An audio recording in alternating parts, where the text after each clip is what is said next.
Shalom Bapak Ibu Saudara yang terkasih. Shalom. Selamat pagi semuanya. Kayaknya habis begadang 17-an belum selesai gitu ya. Puji Tuhan kita ada di tempat ini pagi hari ini semua karena kemurahan Tuhan, amin. Kita sudah lalui 1 minggu dengan begitu banyaknya kegiatan. Kita mau istirahatkan jiwa kita pada pagi hari ini dengan datang dalam hadirat Tuhan. Siapa yang rindu boleh datang dalam hadirat Tuhan, boleh angkat tangannya. Haleluya, kita semua rindu datang dalam hadirat Tuhan. Kita mau bawa hati kita dan kita patut bersyukur karena kebaikan-kebaikan Tuhan menyertai setiap langkah kehidupan kita. Kita lalui hari-hari bersama Tuhan Yesus Kristus yang luar biasa. Dan pagi hari ini kita mau bersyukur kepada Tuhan, berterima kasih untuk kebaikan Tuhan. Terima kasih Tuhan untuk kasih setiamu yang ku alami dalam hidupku. Terima kasih Yesus untuk kebaikanmu sepanjang hidupku. Terima kasih Tuhan. Terima kasih Tuhan untuk kasih setiamu yang ku alami dalam hidupku. Terima kasih Yesus untuk kebaikanmu sepanjang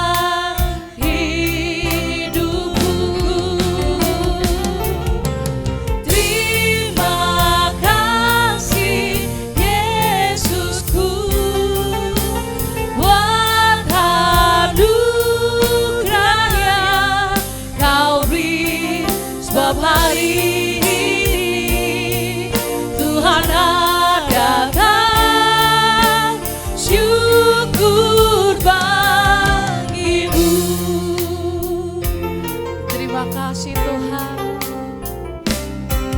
Terima kasih Tuhan untuk kasih setiamu yang ku alami dalam Terima kasih Yesus untuk kebaikanmu sepanjang hidup. Kita sama-sama katakan terima kasih Yesusku buat anugerahnya kau beri sebab hari Tuhan adakan syukur bagimu. Terima kasih Yesusku buat anugerahnya kau beri sebab hari ini Tuhan adakan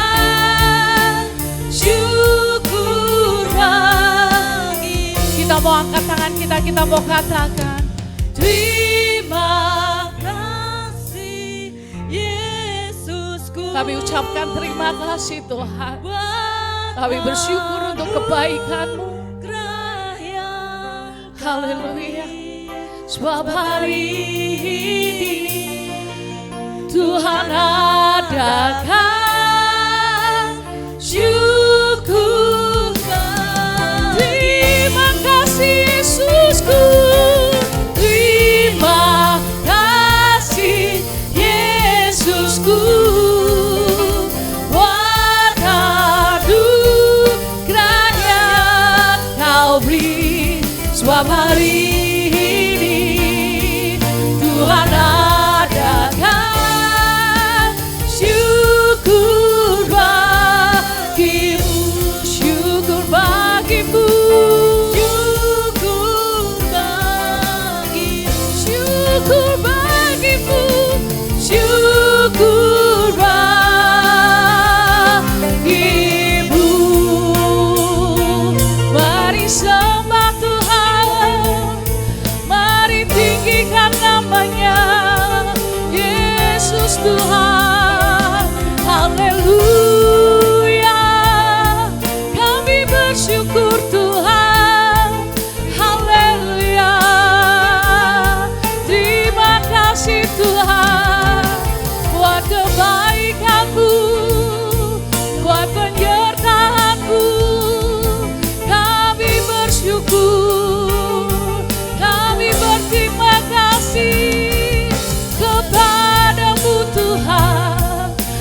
bagiku. Saya undang Bapak Ibu Saudara bagiku.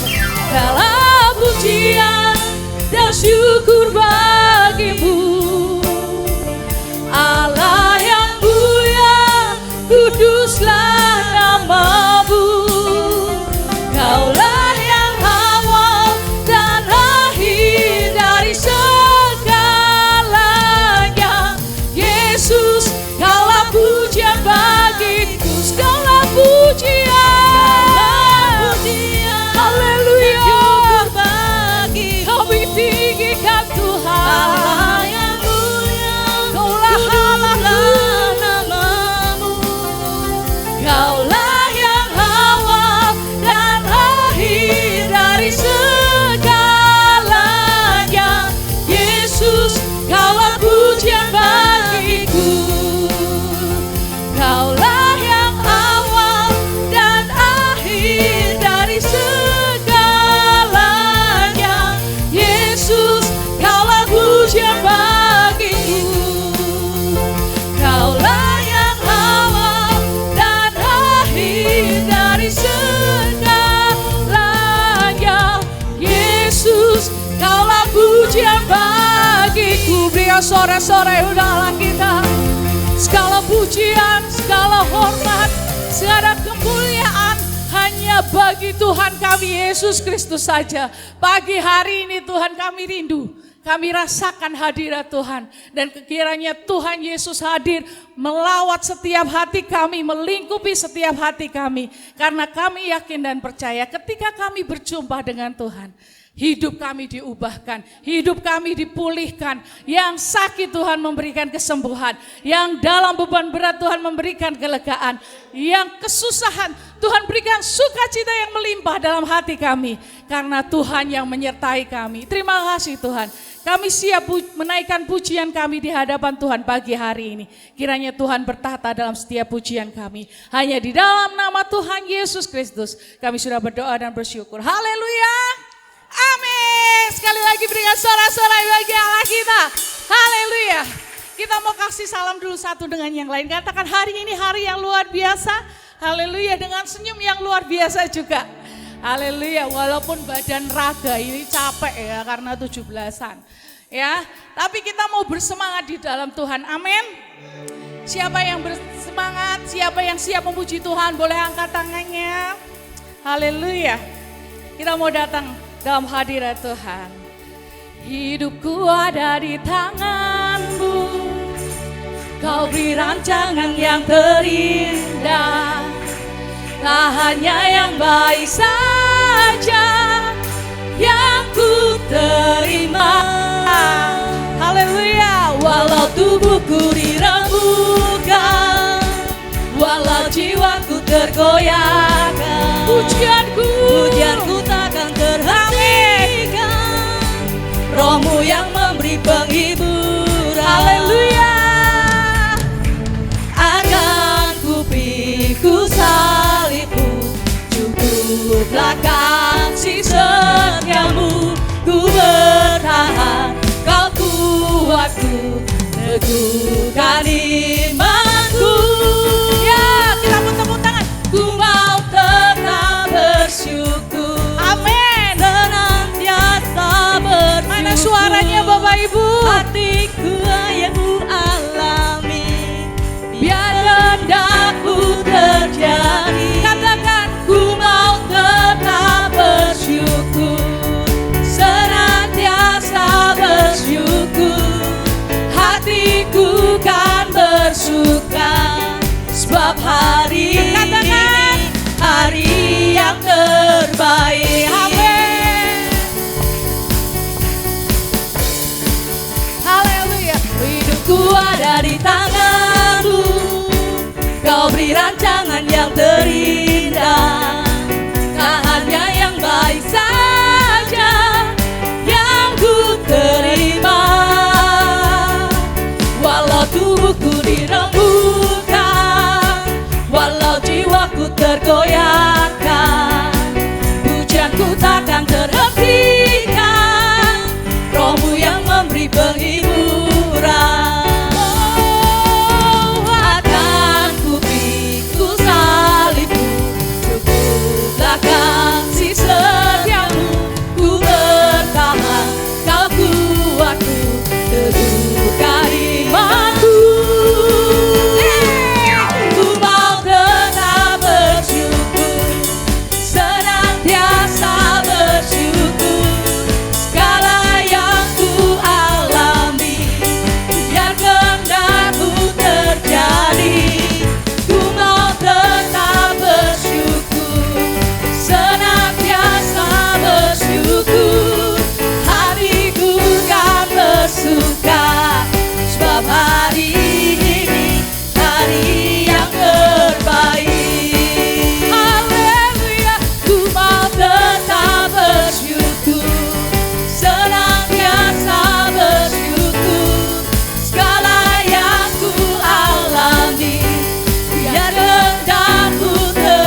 sebab hari ini hari yang terbaik. Hari yang terbaik untuk datang dalam hadirat Tuhan. Amin. Haleluya. Kita mau tepuk tangan untuk Tuhan kita. Bersyukurlah kepada Tuhan, Sebab Ia baik, amin, bahwasanya untuk selamanya kasih setianya. bersyukurlah kepada Tuhan, sebab Ia baik, bahwasanya untuk selamanya kasih setianya. Haleluya.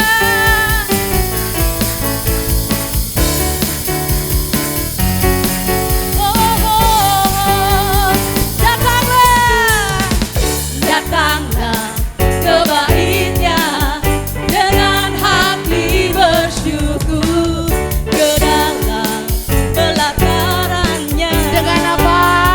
dengan hati bersuka. Rasakan dan lihatlah betapa baiknya Tuhan bagi yang berlindung padanya. Oh, akan bersorak-sorai, akan bersorak-sorai.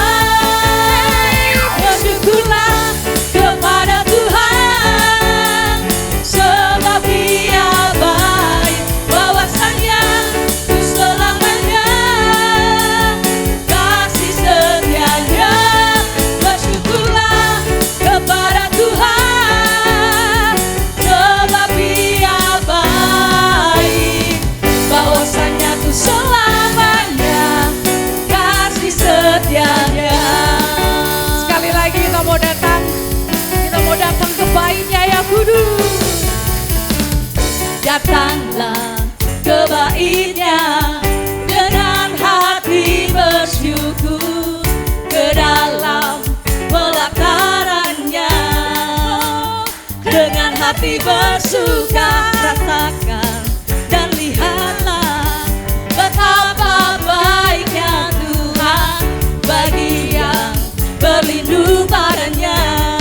Mari katakan, Akan bersorak-sorai, akan bersorak-sorai. Bersyukurlah kepada Tuhan, sebab Ia baik, bahwasanya untuk selamanya kasih setianya. Bersyukurlah kepada Tuhan, sebab Ia baik, bahwasanya untuk selamanya kasih setianya.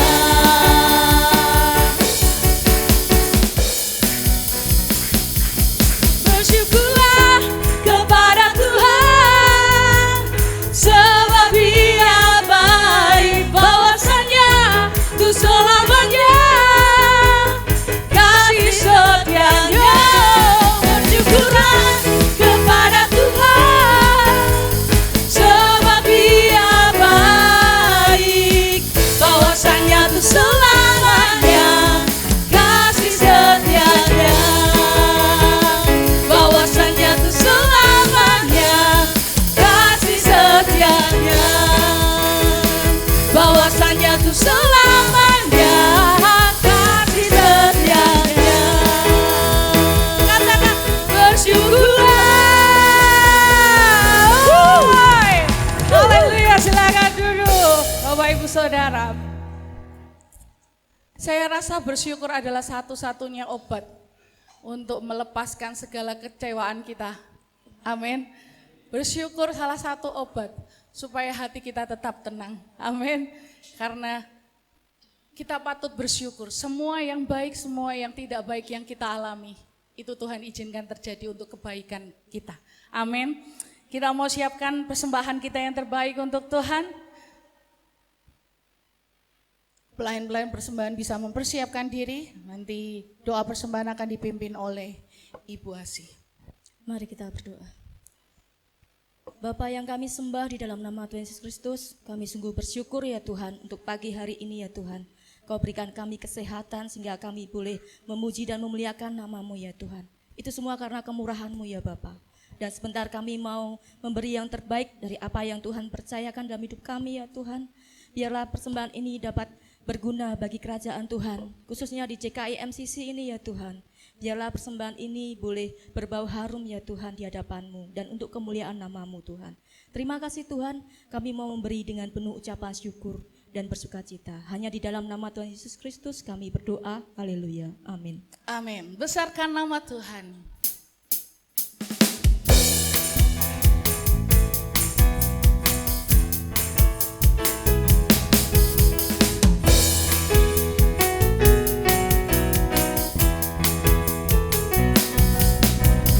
Besarkan nama Tuhan, pujilah Dia. Kemurahan-Nya besar, tiada terkira. Aku mau dapat balas betapa besar kasih-Nya. Oh, besarkanlah nama-Nya.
Bapak Ibu Saudara untuk setiap persembahan yang sudah diberikan, kiranya persembahan ini boleh menjadi berkat untuk pekerjaan Tuhan khususnya di JKI MCC.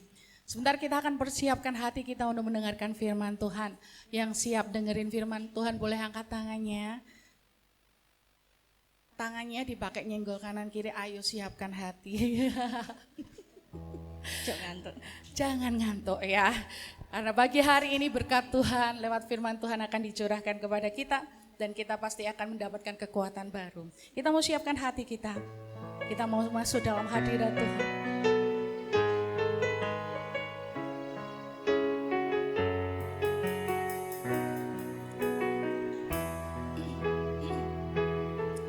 Haleluya Yesus.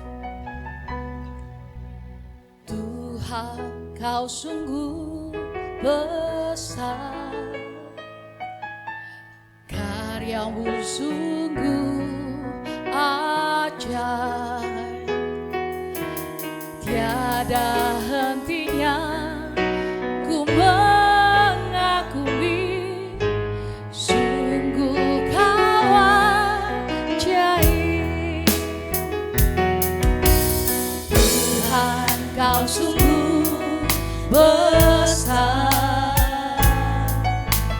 karya-Mu sungguh ajaib,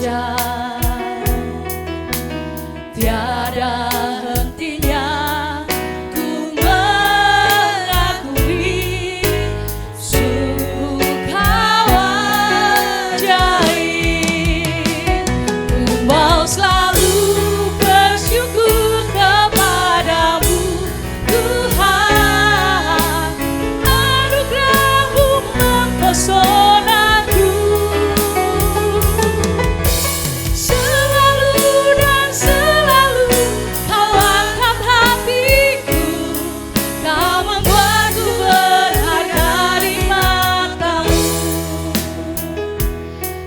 Tuhan, Kau sungguh besar, Tuhan, Kau sungguh besar, karyamu sungguh ajaib, tiada hentinya ku mengagumi, sungguh kau ajaib. Ku mau selalu bersyukur kepadamu Tuhan, anugerah-Mu mempesonaku. Selalu dan selalu Kau angkat hatiku, Kau membuatku berharga di mata. Saya undang Bapak Ibu Saudara bangkit berdiri. Kita mau bersyukur kepada Tuhan karena anugerah-Mu sungguh mempesona hati kita. Haleluya. Selalu dan selalu Kau angkat hatiku, Kau membuatku berharga di mata-Mu. Ku mau selalu bersyukur kepadamu Tuhan. Waktu dan tempat saya aturkan kepada Hamba ini.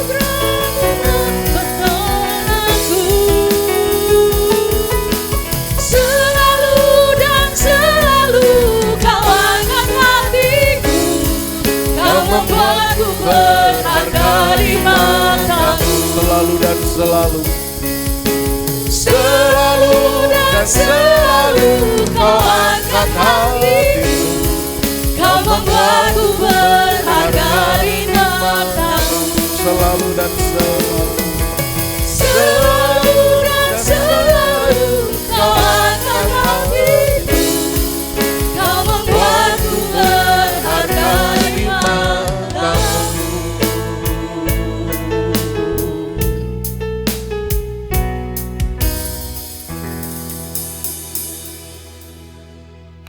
ketika dunia meninggalkan kami, bahkan ketika orang-orang yang kami percaya pun berkhianat atas kami, ketika orang-orang yang kami sayang pun bahkan mundur dari hadapan kami, tapi Tuhan Kau selalu dan selalu mengangkat hati kami. Tuhan selalu setia dalam hidup kami. Engkau yang datang menghibur, Engkau yang datang memeluk kami dengan kasih-Mu yang luar biasa.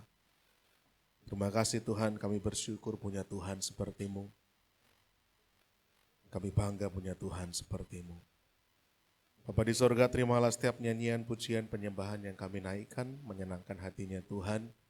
Dan kalau sebentar kami akan duduk dengan diam, dengan tenang mendengarkan firman Tuhan, kiranya Tuhan bersabda kepada kami siap mendengar, kami siap menyambut dengan hati yang terbuka. Apa yang hamba telah persiapkan dan perkatakan nantinya, biarlah kiranya dapat menjadi berkat bagi setiap kami tanpa terkecuali. Namun di atas segalanya, biarlah nama Tuhan yang dipuji, dibesarkan dan dipermuliakan. Terima kasih Tuhan, kami buka telinga kami, buka pikiran dan hati kami. Lebar-lebar untuk berkat firman Tuhan masuk dalam hati kami. Terima kasih Bapa di surga, segala hormat pujian kemuliaan hanya bagi-Mu. Dalam nama Tuhan kami Yesus Kristus, yang menaikkan syukur doa kami, haleluya, amin. Puji nama Tuhan, silakan duduk Bapak Ibu Saudara semua, juga rekan-rekan pujian dan penyembahan, terima kasih atas pelayanannya. Puji nama Tuhan, shalom Bapak Ibu, shalom, sehat semua, kabar baik? Kabar baik? Puji Tuhan, sehat ya Bapak Ibu ya? Senang sekali kita bisa bertemu lagi dalam ibadah raya hari Minggu, ibadah gabungan. Biasanya kita pagi dan sore, tapi kalau di minggu keempat kita gabung semacam ini supaya kita tetap akrab satu sama lain ya. Kita bisa saling tetap mengenal satu sama lain, baik ibadah yang pagi maupun ibadah yang sore. Puji nama Tuhan. Bapak Ibu Saudara dikasih oleh Tuhan, masih dengan tema yang sama, karena ini mungkin sekaligus juga akan menutup, karena minggu depan kita ada Family Day. Ya, Family Day nanti tema firman-Nya seputar Family Day, sehingga untuk tema bulan ini yaitu Grace and Generosity atau kasih karunia dan kemurahan hati, ini khotbah penutupnya atau ini khotbah yang akan mengakhiri seri kasih karunia dan kemurahan hati. Bapak Saudara yang dikasih oleh Tuhan, kita akan review sebentar sekilas, mundur ke belakang sedikit mengenai khotbah saya di minggu yang pertama terkait kasih karunia dan kemurahan hati. Apa itu kasih karunia? Kasih karunia adalah sumber kekuatan dan keberanian dalam kita bersaksi. Dalam konteks kita bersaksi. Ya, kalau dalam pengertian umumnya tentu kasih karunia adalah segala sesuatu yang kita terima tanpa kita mengerjakan segala sesuatu. Murni sifatnya pemberian dari Allah tanpa keterlibatan bagian kita. Itu kasih karunia. Ya, dan kasih karunia adalah karakter Allah yang luar biasa. Bahwa Allah demikian mengasihi kita sampai dia memberikan yang terbaik tanpa melihat bahwa kita ini orang-orang yang berdosa. Tapi dalam konteks kesaksian, karena benang merah kita selama 1 tahun ini adalah berani mewartakan kabar baik atau berani bersaksi, maka dalam konteks kesaksian, kasih karunia ini adalah sumber kekuatan dan keberanian kita dalam bersaksi. Nah, sedangkan kemurahan hati dalam konteks kesaksian, kemurahan hati itu adalah bentuk nyata atau bukti nyata dari kesaksian yang tidak bisa terbantahkan. Kalau kesaksian kita hanya sekedar berupa kata-kata, kita berkata Tuhan baik, kita berkata Tuhan itu mengasihi, kita berkata Tuhan itu sabar, kita berkata Tuhan itu murah hati. Tetapi orang-orang yang mengatakan Tuhan itu baik, Tuhan itu kasih, Tuhan itu sabar, Tuhan itu murah hati, tidak melakukan kebaikan, tidak melakukan kemurahan hati, tidak memiliki kesabaran, maka kesaksian kita tidak ada artinya. Amin. Kalau kita mau kesaksian kita mampu menggerakkan hati orang yang mendengar kesaksian kita, maka tidak cukup hanya kata-kata, tetapi kita harus melakukan bentuk nyatanya. Bentuk nyatanya apa? Kemurahan hati. Bentuk nyatanya adalah kasih yang diwujudkan dalam karya nyata. Ketika orang membutuhkan, orang memerlukan, kita melakukan sesuatu. Ya, nah itu generosity atau kemurahan hati. Bukti nyata atau bentuk nyata kesaksian yang nggak bisa lagi terbantahkan. Sehingga kalau kita simpulkan, maka kasih karunia itu memberikan kita keberanian untuk bersaksi, dan kemurahan hati membuat kesaksian kita menjadi tidak terbantahkan. Saya ambil gambar anak kecil. Kita nggak perlu tahu anak kecil ini ngomong apa. Dan dia pun bahkan nggak perlu sampai ngomong dengan jelas, anak balita ini. Mungkin malah di bawah 3 tahun, batita, ngomongnya aja mungkin belum jelas. Tetapi dengan gestur semacam ini kita tahu bahwa anak kecil ini mengasihi, entah ini temannya, entah ini saudaranya. Tetapi ada bentuk nyata kemurahan hati yang bisa menjadi bukti kasih kita. Menjadi bukti karakter kita. Menjadi bukti kesaksian kita. Itu adalah kemurahan hati. Nah, kita akan langsung masuk di ayatnya, Bapak Ibu Saudara, ayat yang sudah kita pelajari selama 1 bulan ini. Tetapi saya mau tambahkan 1 ayat, saya belum tuliskan di situ ya. Kita buka Kisah Para Rasul pasal yang keempat.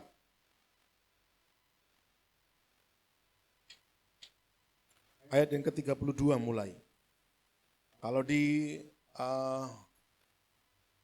PowerPoint saya, ayat 33, tapi kita mulai ayat yang ke-32. Kisah Para Rasul pasal yang keempat, ayat yang ke-32 mulai sampai dengan 35.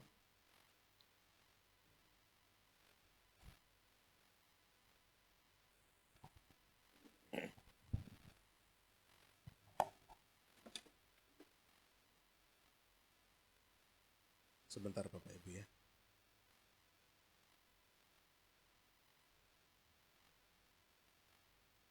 Ya, puji Tuhan. Ayat 32 sampai dengan 35. Cara hidup jemaat. Adapun kumpulan orang yang telah percaya itu, mereka sehati dan sejiwa, dan tidak seorang pun yang berkata bahwa sesuatu dari kepunyaannya adalah miliknya sendiri, tetapi segala sesuatu adalah kepunyaan mereka bersama. Dan dengan kuasa yang besar, rasul-rasul memberi kesaksian tentang kebangkitan Tuhan Yesus, dan mereka semua hidup dalam kasih karunia yang melimpah-limpah. Sebab tidak ada seorang pun yang berkekurangan di antara mereka, karena semua orang yang mempunyai tanah atau rumah, menjual kepunyaannya itu, dan hasil penjualan itu mereka bawa, dan mereka letakkan di depan kaki rasul-rasul, lalu dibagi-bagikan kepada setiap orang sesuai dengan keperluannya. Dari ayat-ayat ini kita sudah belajar selama 1 bulan. Bagaimana kasih karunia, bagaimana kemurahan hati menjadi gaya hidup jemaat mula-mula. Menjadi gaya hidup, masih ada tempat. Ya, di depan bisa. Puji Tuhan. Kasih karunia dan kemurahan hati ini menjadi karakter daripada jemaat mula-mula. Nah, tapi saya akan lanjutkan bulan ini, kita akan melihat bagaimana sebenarnya bentuk nyatanya kemurahan hati khususnya, sehingga dapat kita praktekkan dalam hidup sehari-hari. Namun sebelumnya saya mau berikan pada Bapak Ibu Saudara sebuah perbedaan yang mencolok sekali. Perbedaan yang begitu jelas antara ketika murid-murid masih bersama dengan Tuhan Yesus, dan ketika murid-murid sudah tidak lagi bersama dengan Tuhan Yesus karena Tuhan sudah naik ke surga. Ada perbedaan yang mencolok sekali yang bisa kita amati di sana. Kalau kita memperhatikan, ada perbedaan besar kehidupan murid-murid Tuhan Yesus sebelum dan sesudah kebangkitan serta kenaikan Yesus ke surga. Kenapa hal ini penting saya jelaskan, kenapa ini menarik untuk kita bahas? Karena nanti kita dapat menolong kita untuk menemukan arti pentingnya kemurahan hati. Kita bisa menemukan kenapa Tuhan begitu menginginkan jemaat Tuhan itu memiliki sifat kemurahan hati. Ada apa? Dari perbedaan ini kita bisa lihat, kita bisa temukan bahwa memang ini rencana Tuhan, ini rancangan Tuhan. Kenapa kita orang Kristen, orang percaya harus bermurah hati. Khususnya bagi saudara seiman kita. Ya, kita akan bisa melihat ini nanti. Apa perbedaannya? Yang pertama, bukan yang pertama ya, perbedaan ketika sebelum maksud saya. Oke. Ya, ketika sebelum Tuhan naik ke surga, maka murid-murid itu begitu bergantung pada mujizat Tuhan. Ketika masih bersama dengan Tuhan Yesus, murid-murid demikian bergantung pada mujizat Tuhan untuk menyelesaikan persoalan mereka. Coba kita ingat baik-baik. Ketika murid-murid sedang naik perahu bersama-sama dengan Tuhan hendak menyeberang danau Galilea. Lalu kemudian angin sakal menerpa mereka. Tuhan sedang tidur di buritan. Apa yang murid-murid teriakkan? Tuhan, Tuhan, apa Engkau gak peduli kalau kami binasa? Lalu Tuhan bangun dan menghardik angin sakal atau angin badai itu. Mujizat Tuhan bekerja di situ. Apa yang terjadi ketika Tuhan dan murid-muridnya diikuti oleh 5.000 orang laki-laki.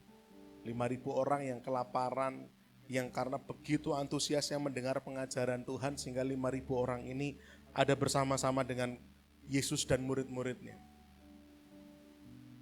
Maka kemudian ada seorang anak kecil yang hanya memiliki 5 roti dan 2 ikan.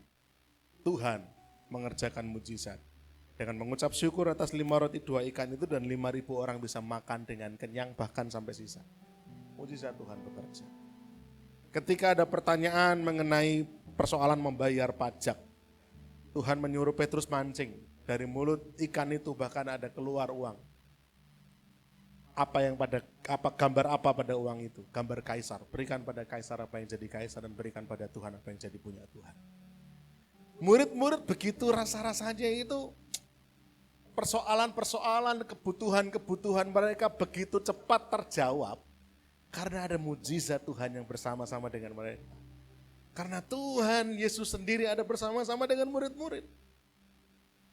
Dari mujizat-mujizat yang sepele seperti ikan ini gitu ya. Kayaknya kok lucu sekali gitu.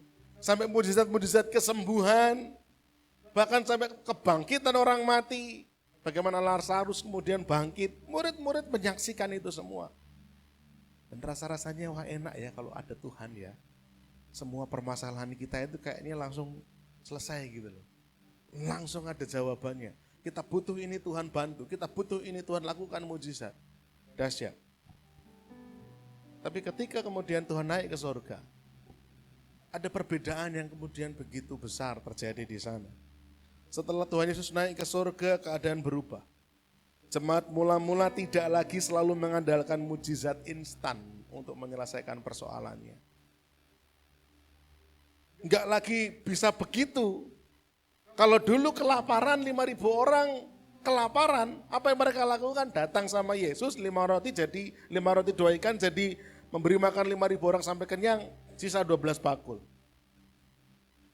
Jemaat mula-mula jumlahnya berapa? Pertama 120 orang. Pada hari Pentakosta bertambah menjadi tambahan 3.000 orang. Tidak berapa lama nambah jadi 5.000 orang laki-laki. Kurang lebih jumlahnya sama lah ya dengan 5.000 orang ketika Tuhan memberi makan dengan mujizatnya. Tetapi setelah jemaat mula-mula terbentuk dengan ribuan orang itu, mereka tidak bisa lagi sepenuhnya hanya bergantung pada mujizat. Tuhan punya cara yang lain. Tuhan justru mengizinkan mereka untuk belajar. Belajar apa? Bagaimana hidup bermurah hati. Kalau dulu ada kelaparan 5.000 orang, 5 roti 2 ikan diangkat, ucap syukur kepada Allah, enggak habis-habis. Tapi ketika jemaat mula-mula terbentuk, murid-murid mungkin kumpulkan 5 roti 2 ikan, coba-coba. Orang berubah. Enggak berubah ini. Karena Tuhan mau murid-murid belajar sesuatu. Kemurahan hati. Bagaimana mengelola sumber daya yang Tuhan percayakan. Dikelola. Murid-murid mulai belajar.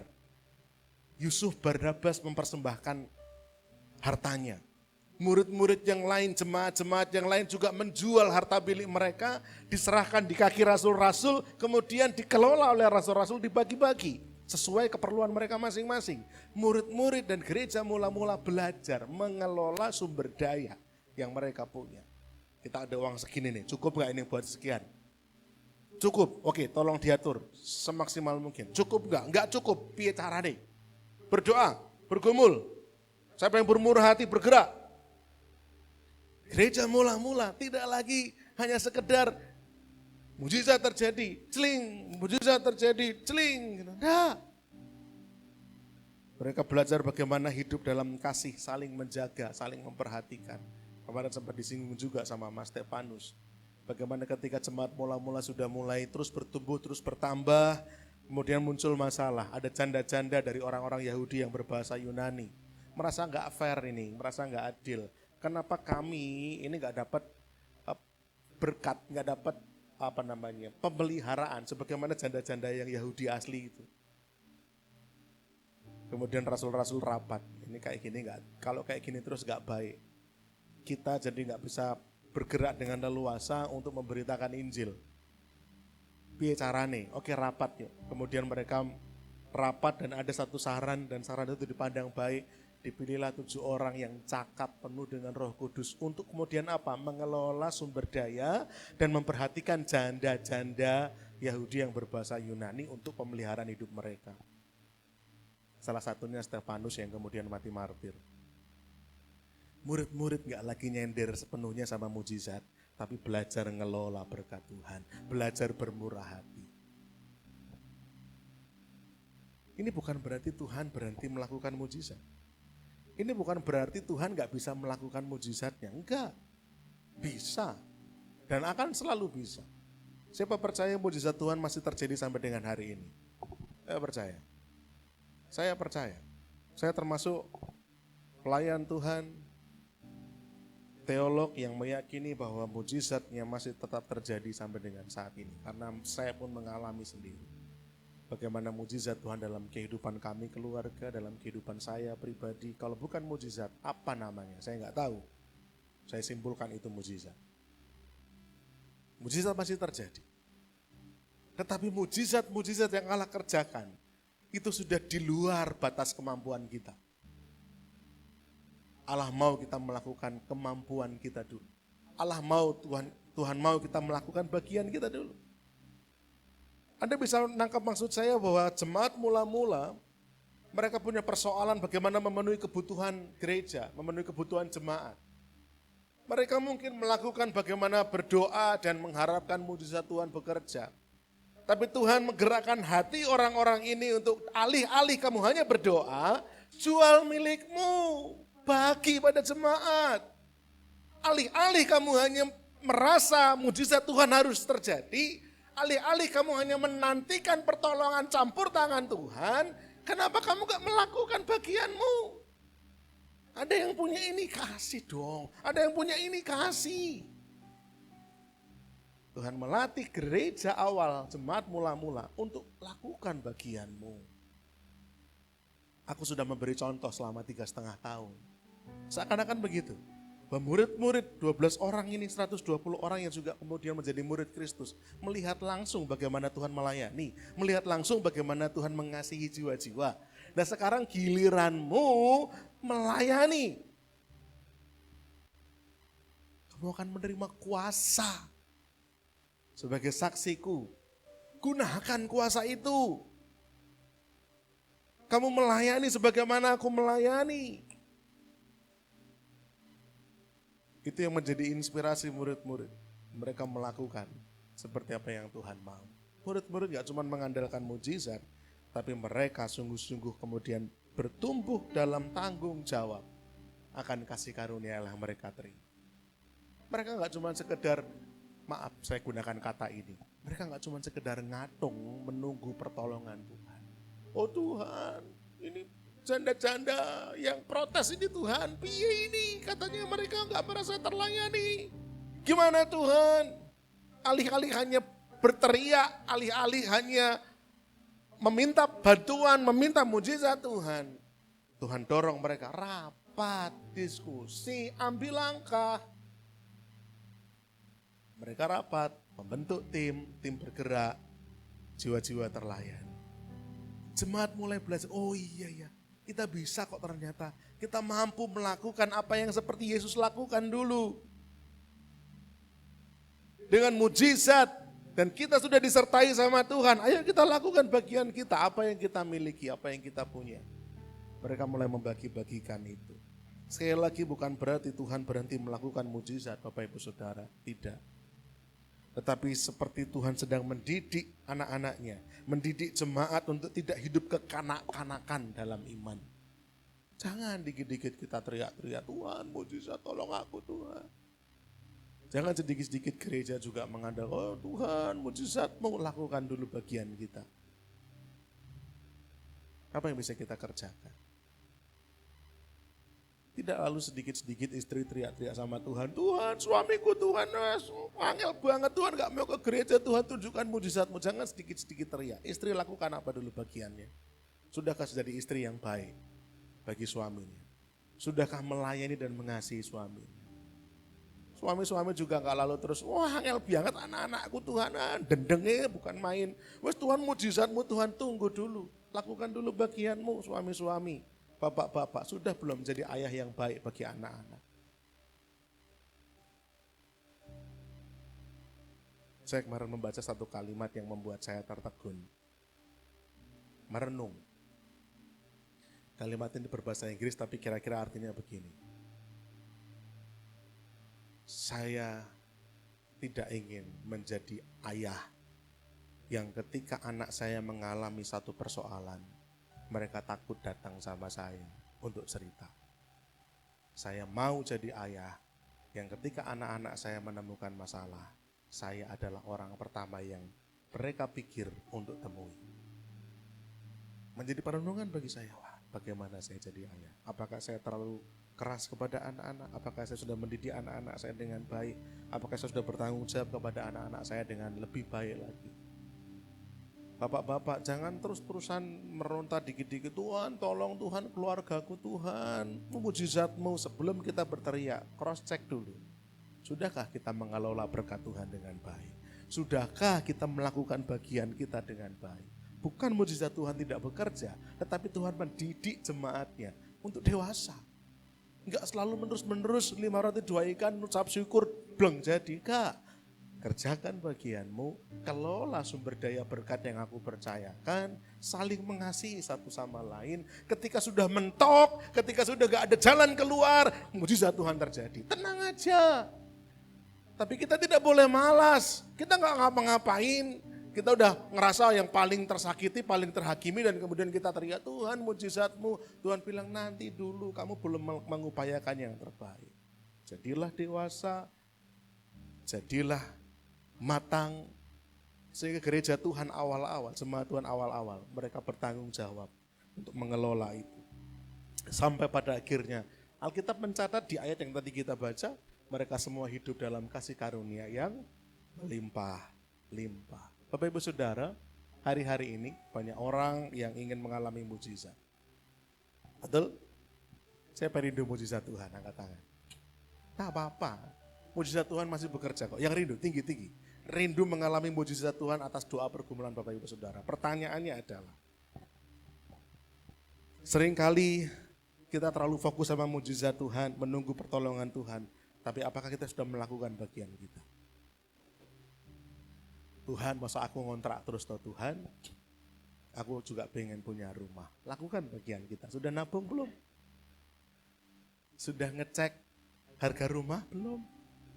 Kira-kira DP-nya berapa, angsurannya berapa? Sudah belum? Lakukan bagian kita. Bukan Tuhan tidak melakukan mujizat, Tuhan lakukan mujizatnya, tapi Tuhan didik kita untuk kita jadi dewasa. Yang merindukan pasangan hidup. Percaya Pak, gak usah sampai meronta, Tuhan lakukan dulu bagianmu. Sudah jadi pria yang bertanggung jawab belum? Jadi pria yang sungguh-sungguh matang, dewasa. Kalau kita jadi pria yang bertanggung jawab, bekerja dengan sungguh-sungguh, jujur, cewek-cewek juga ngantri. Amin.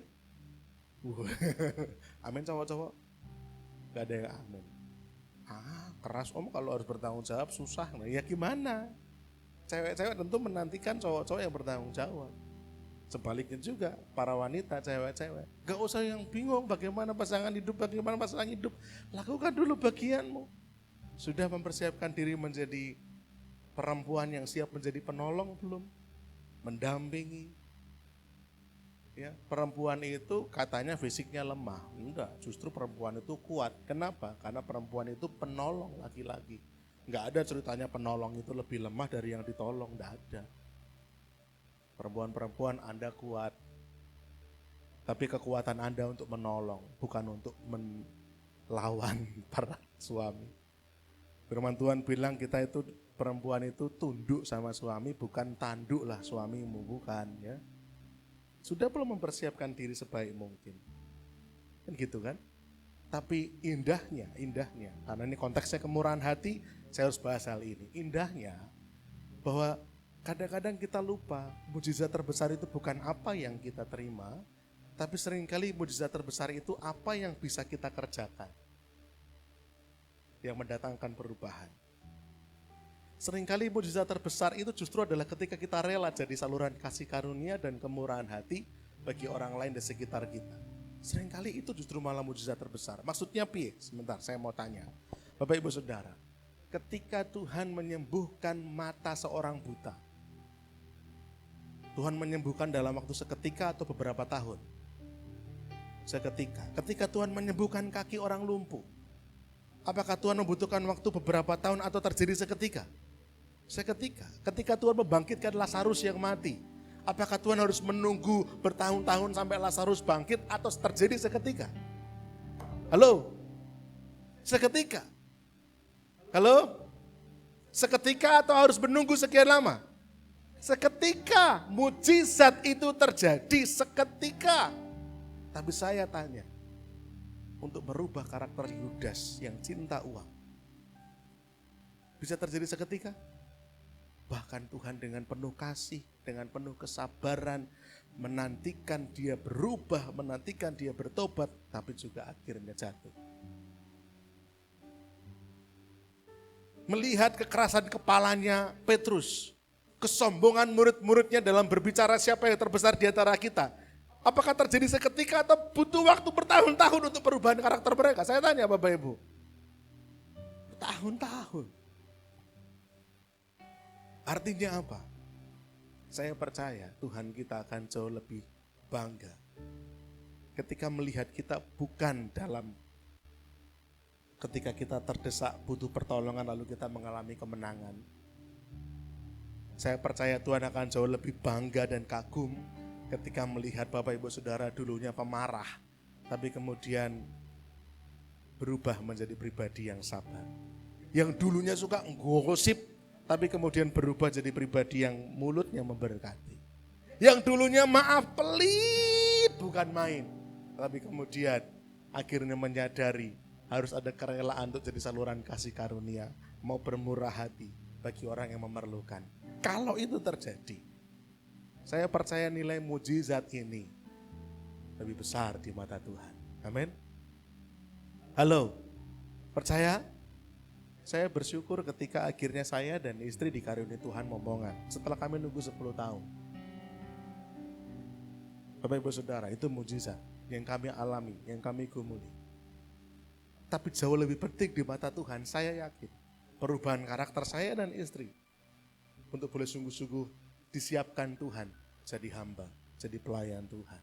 Bagi Tuhan itu lebih penting. Bagi Tuhan itu lebih utama daripada sekedar melihat bagaimana kita butuh pertolongan dan pertolongan terjadi. Kita lupa, seringkali mujizat terbesar datang dari perubahan sikap karakter kita ini. Salah satunya adalah dalam hal kemurahan hati. Jadi mari kita mulai bergerak untuk bermurah hati ini dengan cara apa? Yang pertama, motivasi kemurahan hati ialah kasih, bukan keterpaksaan. Belajar mengasihi. Kasih khotbah yang klise, kasih khotbah yang mungkin sudah Bapak Ibu Saudara dengar ribuan kali. Tapi juga dalam persoalan kasih ini juga seringkali kita masih jatuh bangun berkali-kali. Kita masih lalai mengerjakan kasih. Motivasi kemurahan hati ialah kasih, bukan keterpaksaan. Ayat yang ke-33 dituliskan demikian. Mereka semua hidup dalam kasih karunia yang melimpah-limpah. Jemaat mula-mula mereka saling bermurah hati tanpa disuruh, tanpa dipaksa. Mereka semua hidup, artinya mereka semuanya saling. Kata semua menunjukkan bahwa setiap jemaat itu memiliki dorongan yang sama. Mereka tergerak dengan hal yang sama. Mereka semua hidup dalam kasih karunia yang melimpah-limpah. Jadi saling. Jemaat mula-mula mereka bermurah hati menjual harta miliknya itu, tanahnya, rumahnya dibagikan kepada orang-orang yang memerlukan, diletakkan di kaki rasul-rasul, dikelola oleh rasul-rasul untuk melayani jemaat, bukan karena paksaan, bukan karena disuruh, tapi itu didorong oleh inisiatif, kemurahan hati mereka masing-masing. Mereka memberi karena mereka sadar bahwa semua yang mereka miliki adalah kasih karunia Allah. Semakin Bapak Ibu Saudara memikir atau semakin Bapak Ibu Saudara menganggap, nah ini kata yang tepat, semakin Bapak Ibu Saudara menganggap yang saudara miliki itu adalah milik Anda sendiri, semakin sulit kita bermurah hati. Semakin kita menganggap apa yang kita pegang, apa yang saat ini kita punya adalah kepunyaan kita sendiri, memang itu kita dapatkan dari kita bekerja, dari kita beraktivitas, dari kita berusaha. Tetapi kalau kita menganggap itu semua adalah milik saya, semakin kita sulit bermurah hati. Tapi semakin kita bisa menganggap segala berkat apa yang kita punya, apa yang kita pegang ini adalah kasih karunia Allah, semakin kita dimudahkan untuk melakukan kemurahan hati. Wong ini punyanya Tuhan, bukan punya Daniel Raharjo, bukan punya Wahyu Purbianto, betul ya? Bukan punya Bapak Ibu Saudara, tapi ini punya Tuhan. Semakin kita memikirkan ini kasih karunia Allah, semakin kita akan bermurah hati. Kesadaran akan kasih karunia Allah melahirkan tanggung jawab untuk mengasihi. Kalau kita sadar ini kasih karunia, lahir tanggung jawab untuk mengasihi. Bukan gambar ini kurang mengah, bukan. Bagi yang ngelihat gambarnya Pak Daniel kurang mengah kayak gitu. Tuhan Yesusnya anaknya rodok kepotong. Karena memang saya ingin menunjukkan bahwa di gambar ini tidak hanya Yesus dan anak-anak ini, tapi ada murid-murid di belakangnya yang menyaksikan bagaimana Yesus hidup. Dan itu penting. Yesus gak cuma ngajar, Yesus menunjukkan teladan. Yesus gak cuma ngomong, gak cuma bicara, Yesus gak cuma dorong, memotivasi, tapi dia melakukan. Bahkan ketika murid-muridnya merasa sebel, ingat peristiwa ketika Tuhan sedang berjalan, kemudian ada seorang perempuan yang berteriak-teriak, Yesus, anak Daud, kasihanilah aku. Yesus, anak Daud, kasihanilah aku. Bahkan sampai mendekat, kemudian murid-murid berkata, Tuhan, orang ini suruhan pergi, Tuhan ganggu. Ada kucing di sana. Ada kucing masuk ke atas. Nah, enggak apa-apa. Dia mau ibadah bingung pintunya sebelah mana gitu ya. Yesus, anak Daud, kasihanilah aku. Murid-murid berkata, Tuhan suruh pergi Tuhan. Kemudian Tuhan juga sempat bilang kata-kata yang mengagetkan banyak orang. Saya nggak tahu Bapak Ibu Saudara hafal nggak dengan cerita ini.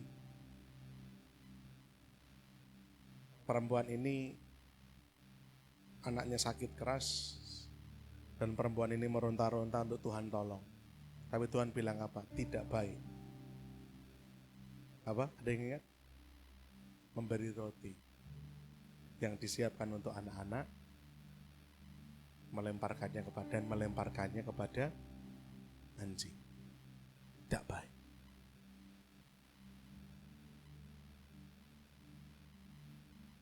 Kesannya kok kasar banget ya. Kesannya kok keras sekali kata-kata Tuhan Yesus.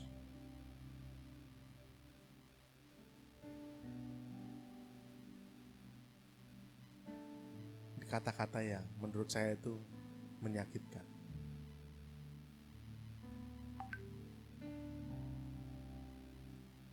Tapi yang terjadi setelah itu kita lihat sendiri bagaimana kemudian perempuan itu menangis tersungkur menyembah Tuhan dengan berkata, Tuhan,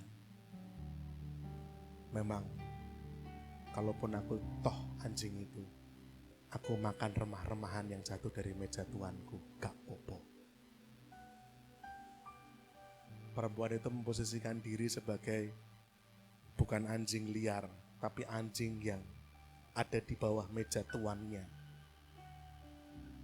Makanya Tuhan berkata, ibu besar imanmu. Bukan sekedar anjing liar tanpa Tuhan. Dalam pengenalannya, di hadapannya adalah tuannya, adalah Tuhannya, Yesus itu sendiri. Bagaimana kemudian dari menyebut memberikan kepada anjing, Tuhan kemudian berkata, hai ibu, kata yang menghargai, ibu besar imanmu. Bapak Ibu Saudara, murid-murid awalnya risih, mereka melihat ganggu perempuan ini, tapi kasihnya Tuhan, bagaimana menolong perempuan ini, bagaimana menyelamatkan anaknya. Murid-murid melihat Tuhan gak cuma sekedar ngomong, gak cuma sekedar ngajar, Tuhan menghidupi ajarannya. Ketika Tuhan berkata, mari kamu mengasihi Tuhan Allahmu dengan segenap hatimu, segenap jiwamu, segenap akal budimu, dan kasihlah sama manusia seperti dirimu sendiri. Tuhan melakukannya. Tuhan Yesus melakukan itu, murid-murid melihat langsung. Apa arti pentingnya? Bapak Ibu Saudara, murid-murid melihat bagaimana kasih Tuhan. Murid-murid melihat bagaimana kemurahan hati Tuhan. Pada akhirnya mereka menyadari, kalau mereka dipilih, kalau mereka ada, kalau mereka kemudian bahkan menjadi komunitas yang besar, itu semata-mata karena kasih karunia Allah. Kalau dulu Yesus melakukan kemurahan hati, Yesus melakukan perbuatan kasih, murid-murid pun kemudian mengingat hal itu. Dan kemudian saya harus melakukan seperti apa yang Yesus lakukan. Ketika Bapak Ibu Saudara menghadapi situasi-situasi yang tidak mudah dalam hidup, ketika rasanya pengen marah, ketika rasanya pengen berantem, ketika rasanya pengen misuh, ketika rasanya pengen nyakitin orang, membalas dendam, segala perbuatan-perbuatan itu. Coba pikirkan, kalau Yesus ada di sini, kira-kira apa yang akan Yesus lakukan ya? Ketika saya pengen teriak, memarahi orang, kira-kira Yesus mau melakukan apa ya? Apakah dia juga akan marah-marah? Ketika kita pengen menyakiti hati orang karena kita kecewa sama dia, kalau Yesus kira-kira melakukan apa ya? Itu yang kira-kira murid-murid lakukan. Dalam menghadapi persoalan-persoalan semangat mula-mula, murid-murid kemudian menyadari kasih karunia Allah, dan kemudian mereka melakukan apa yang pernah mereka saksikan, dilakukan oleh Yesus. Kira-kira kalau Tuhan Yesus di sini, dia lakukan apa? Murid-murid lakukan itu. Murid-murid melakukan kemurahan hati, murid-murid memberkati, murid-murid mengasihi. Karena mereka melihat keteladanan yang Yesus lakukan. Kesadaran akan kasih karunia Allah. Sekali lagi, kita menyadari ini semua bukan milik kita, tapi kasih karunia Allah akan mendorong kita punya tanggung jawab untuk kita mengasihi. 2 Korintus 9 ayat 7 katakan demikian Bapak Ibu Saudara. Hendaklah masing-masing memberikan menurut kerelaan hatinya. Jangan dengan sedih hati atau karena paksaan. Sebab Allah mengasihi orang yang memberi dengan sukacita. Ketika kita bermurah hati, ketika kita memberi, ketika kita melakukan perbuatan kasih, berbagi, lakukan dengan rela. Kemarin Rebu, ketika Oikos gabungan di Nusuan, saya tanya pada Michael, datang nggak ini Michael? Nggak datang. Saya tanya pada salah seorang anak remaja, namanya Michael. Mike, kalau kamu punya uang Mike, dan Tuhan suruh kamu kasih ke orang lain, 2.000 Mike, masih rela Mike? Masih Om. 5.000 Mike, masih rela? Masih Om. 10.000 Mike, masih rela? Enggak Om. Dan dia jujur. Kerelaan, kasih yang ditunjukkan dalam perbuatan nyata, itu enggak bisa terjadi seketika Bapak Ibu, enggak bisa. Bertahap.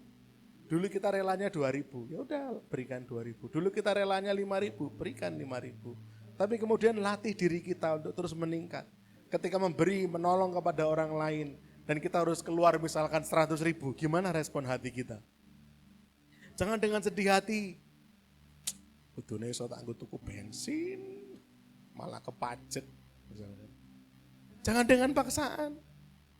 Tapi harus dilatih. Ketika Bapak Ibu Saudara terlatih melakukan itu, mengeluarkan 10.000, awalnya terpaksa, kemudian kok bisa naik jadi 20.000, ternyata bisa. Naik jadi 100.000, enggak 50 dulu Om, kesuwen. 100.000, kok bisa. Naik jadi 1 juta, kok bisa. Dan ketika kerelaan dalam kemurahan hati ini kita lakukan, kita latih terus, Bapak Ibu Saudara mulai tidak terikat dengan harta. Bapak Saudara mulai tidak terikat dengan dunia. Ternyata kemurahan hati punya pengaruh yang begitu besar untuk memisahkan hati kita ini dari ikatan dengan materi. Tapi harus dilatih. Kalau sekarang Bapak Ibu Saudara sama seperti Michael, 10.000 itu gak rela, atau anggaplah 20.000 deh gak rela, ya latih. Kumpulkan, kemudian serahkan. Tidak harus serahkan kepada gereja. Saya tidak sedang berbicara tentang gereja saja ini, tapi kepada siapapun yang membutuhkan.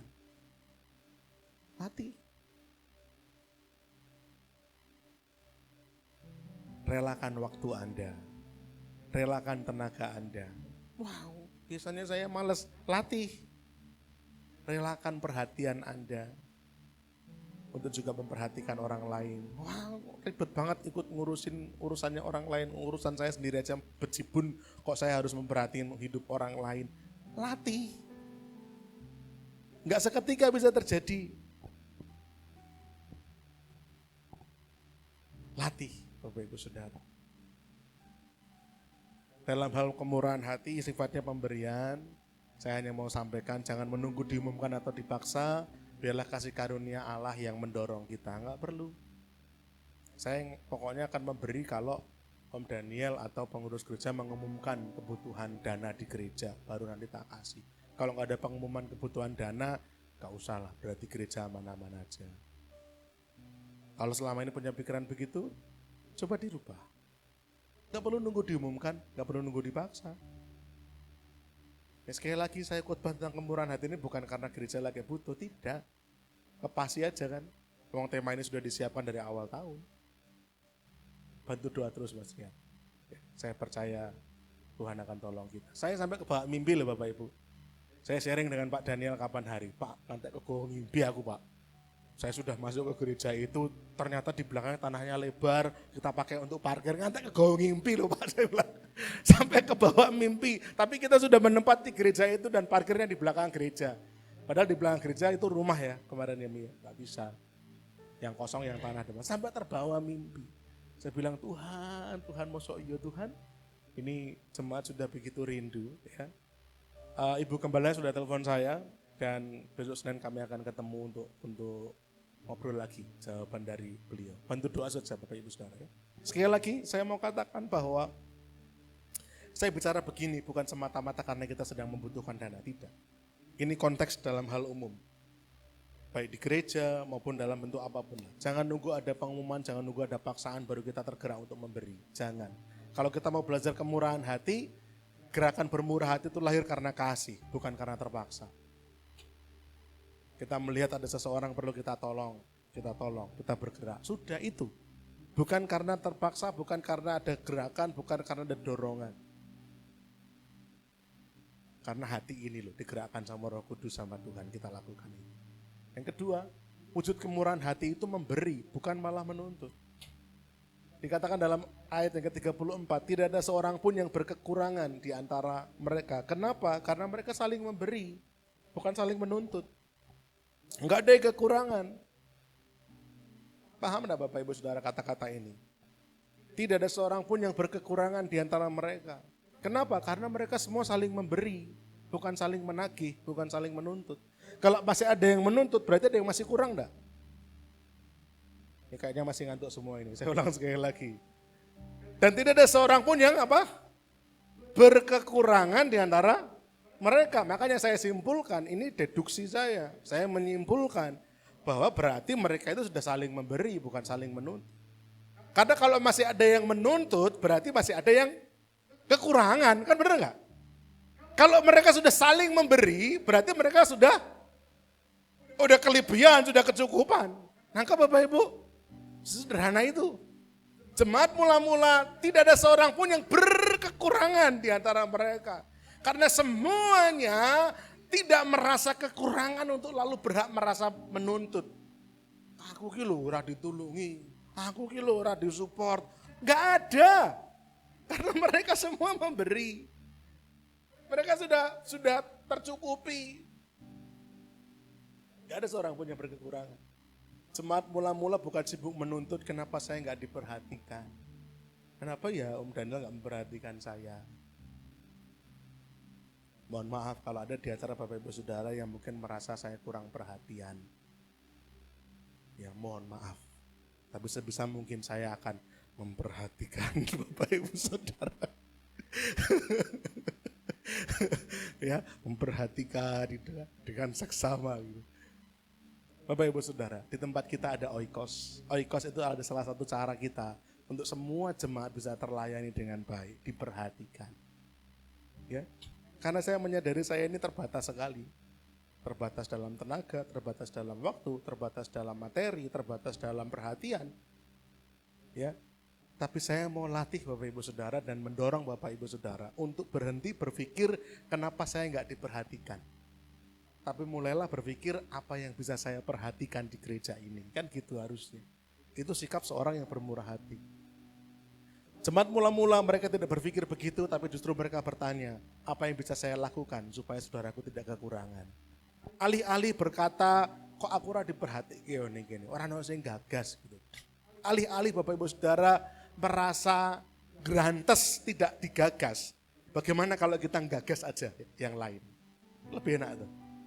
Alih-alih kita merasa misalkan Pak Daniel aku ora digagas ning kene. Alih-alih begitu, gagas yang lain, Pak. Gagas jemaat-jemaat yang memerlukan. Memikirkan, memperhatikan jemaat-jemaat yang sedang kekurangan. Hati kita akan limpah dengan syukur, limpah dengan sukacita. Amin.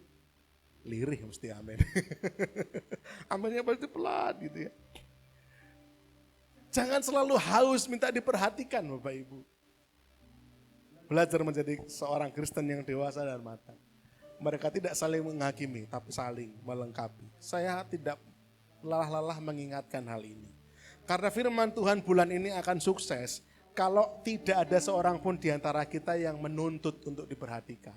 Tapi justru malah berlomba-lomba memperhatikan kebutuhan sesama kita. Sekali lagi firman ini itu rodok berbahaya.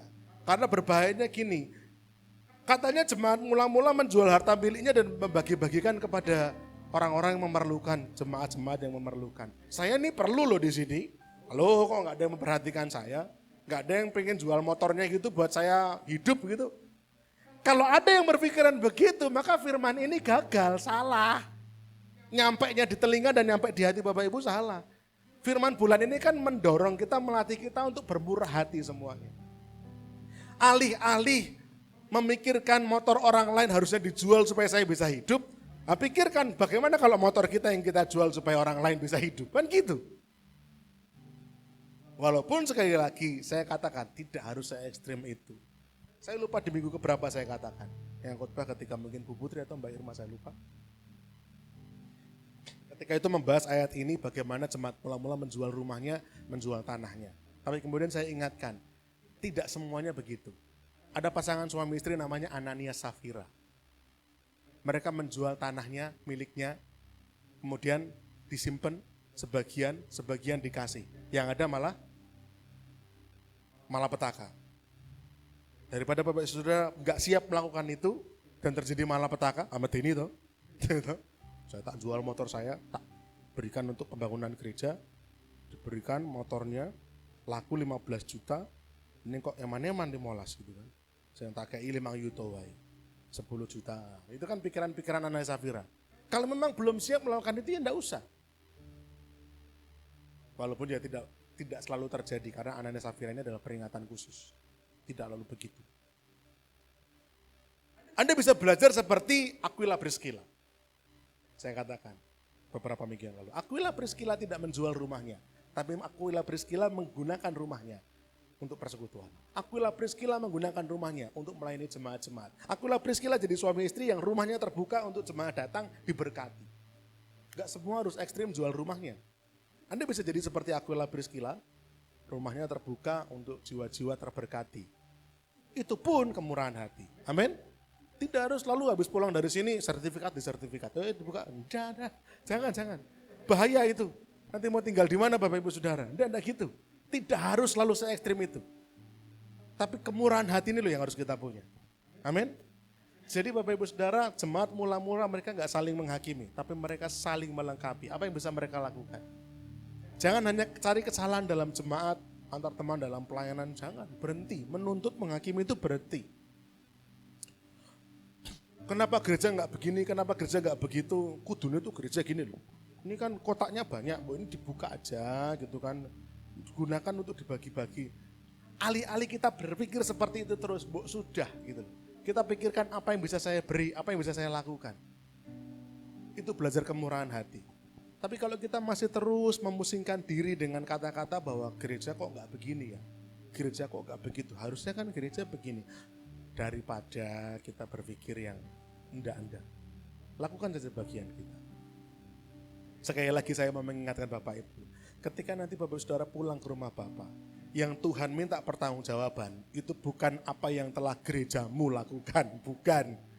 Yang Tuhan minta pertanggungjawab adalah apa yang telah kamu lakukan. Lakukan aja bagian kita. Saya ngantuk iki. Mau gitu kan. Ya. Ini dorongan saya untuk Bapak Saudara bisa belajar untuk tidak terikat dengan materi, bermurah hatilah. Setiap tindakan kasih atau pemberian sekalipun kecil, sekecil apapun, kalau lahir dari kasih akan berdampak besar. Bunda Teresa pernah bilang gitu, sekecil apapun tindakan kasih, sekecil apapun itu, kalau dorongannya kasih, dampaknya pasti besar. Kelihatannya kecil, tapi kalau itu dorongannya kasih, dampaknya luar biasa. Bapak Ibu Saudara, kita nggak pernah tahu perbuatan kasih kita yang mungkin kelihatan sepele ini dampaknya bakal segede apa, kita nggak pernah tahu. Jangan pernah sepelekan itu. Ada orang yang hidupnya kemudian berubah drastis karena perbuatan kasih seseorang. Selama hidupnya dia nggak pernah diperhatikan, selama hidupnya dia nggak pernah ditanyain, selama hidupnya dia nggak pernah merasakan yang namanya pertolongan yang tulus, nggak pernah. Suatu kali saat dia merasakan pertolongan tulus dari seseorang, merubah hatinya, wah ternyata masih ada orang baik di dunia, saya juga jadi orang yang baik, saya juga mau orang yang kayak gitu, saya mau hidup saya juga memberkati, mengasihi orang lain. Kita nggak pernah tahu dampak kebaikan hati kita nanti jadi sebesar apa. Lakukan saja dengan kasih, dampaknya bisa besar. Terakhir, sasaran kemurahan hati itu orang lain, bukan diri sendiri. Ngomongin kemurahan hati selalu ngomongin orang lain, bukan diri kita. Ya. Ayat yang ke-35, lalu dibagi-bagikan kepada setiap orang sesuai dengan keperluannya. yang dijual tadi, tanah, rumah diletakkan di kaki rasul-rasul, dibagi-bagikan kepada setiap orang sesuai keperluannya. Dunia mengajarkan hidup untuk diri sendiri, tapi Injil mengajarkan hidup untuk melayani sesama. Udah beda. Dunia bilang, ya kamu hidup ya bahagia-bahagiamu lah. Ya penting kamu happy. Tapi Injil berkata apa? Bukan yang penting kamu happy. Yang penting jiwa-jiwa terselamatkan. Yang penting jiwa-jiwa terberkati. Oh beda loh. Dunia bilang yang penting kamu oke lah. Tapi Yesus buktikan Injil enggak gitu. Dia enggak oke.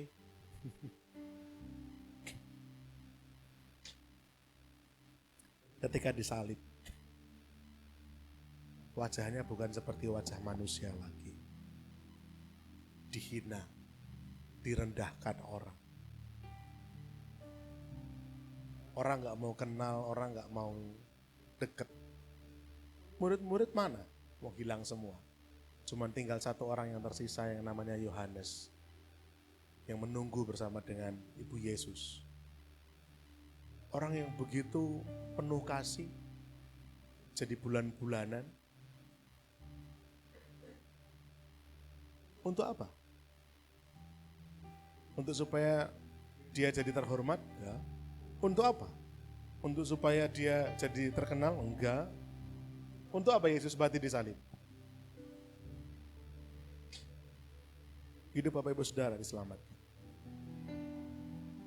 Tadi pagi saya melihat satu ilustrasi yang indah sekali.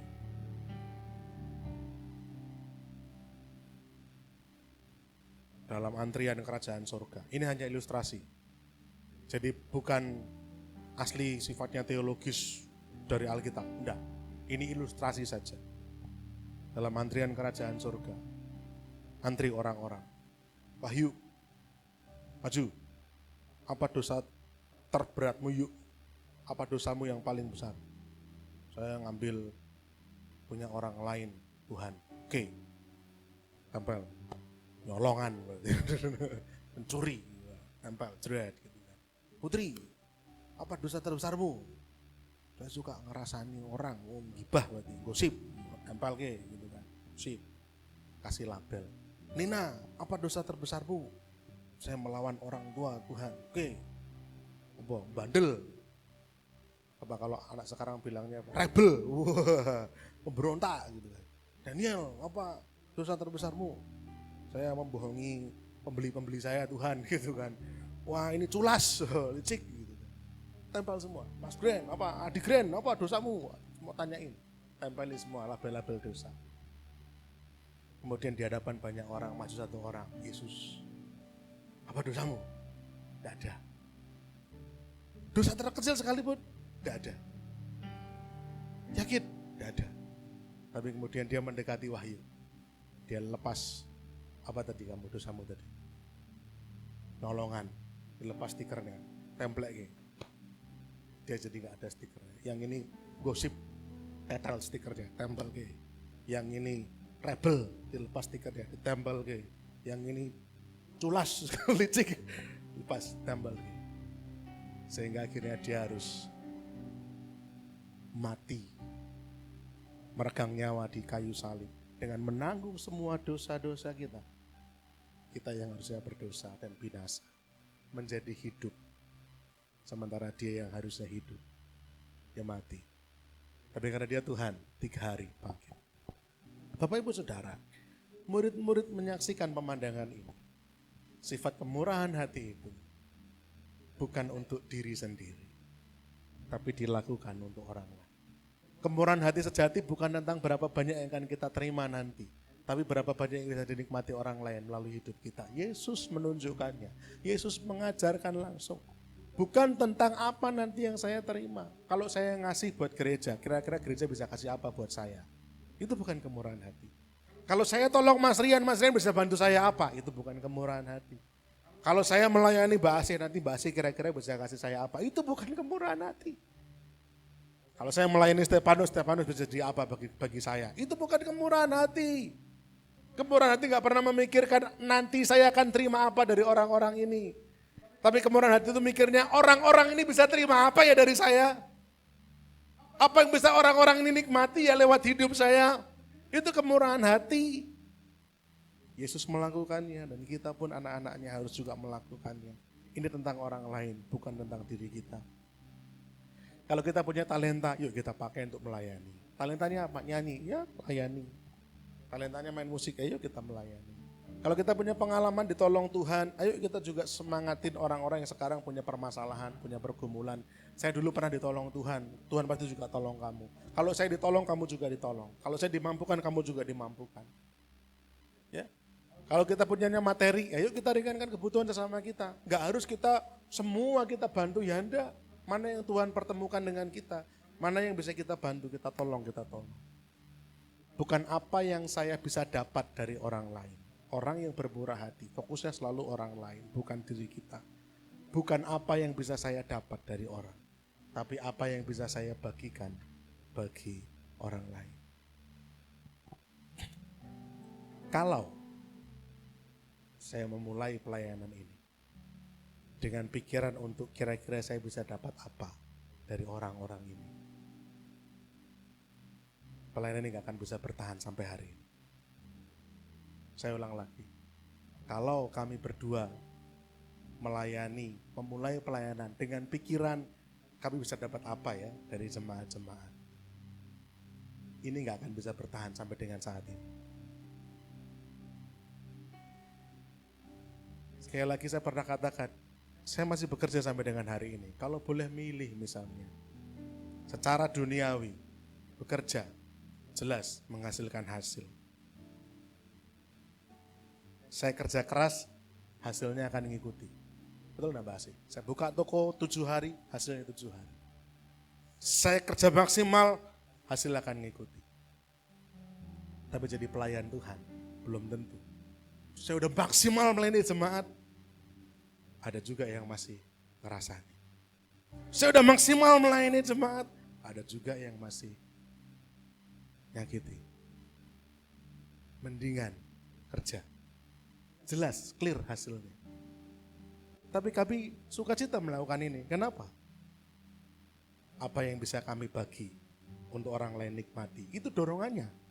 Dorongannya itu. Ya. Jadi kami pun rindu. Bapak Ibu Saudara di tempat ini juga punya dorongan yang sama, punya motivasi yang sama. Bukan apa yang bisa saya dapatkan, tapi apa yang saya bisa bagikan. Terakhir, kalau semua yang kita punya adalah kasih karunia, maka cara kita memakainya haruslah kemurahan hati. Dipahami pelan-pelan ya. Kalau semua yang kita punya ini kasih karunia, maka cara memakainya kemurahan hati.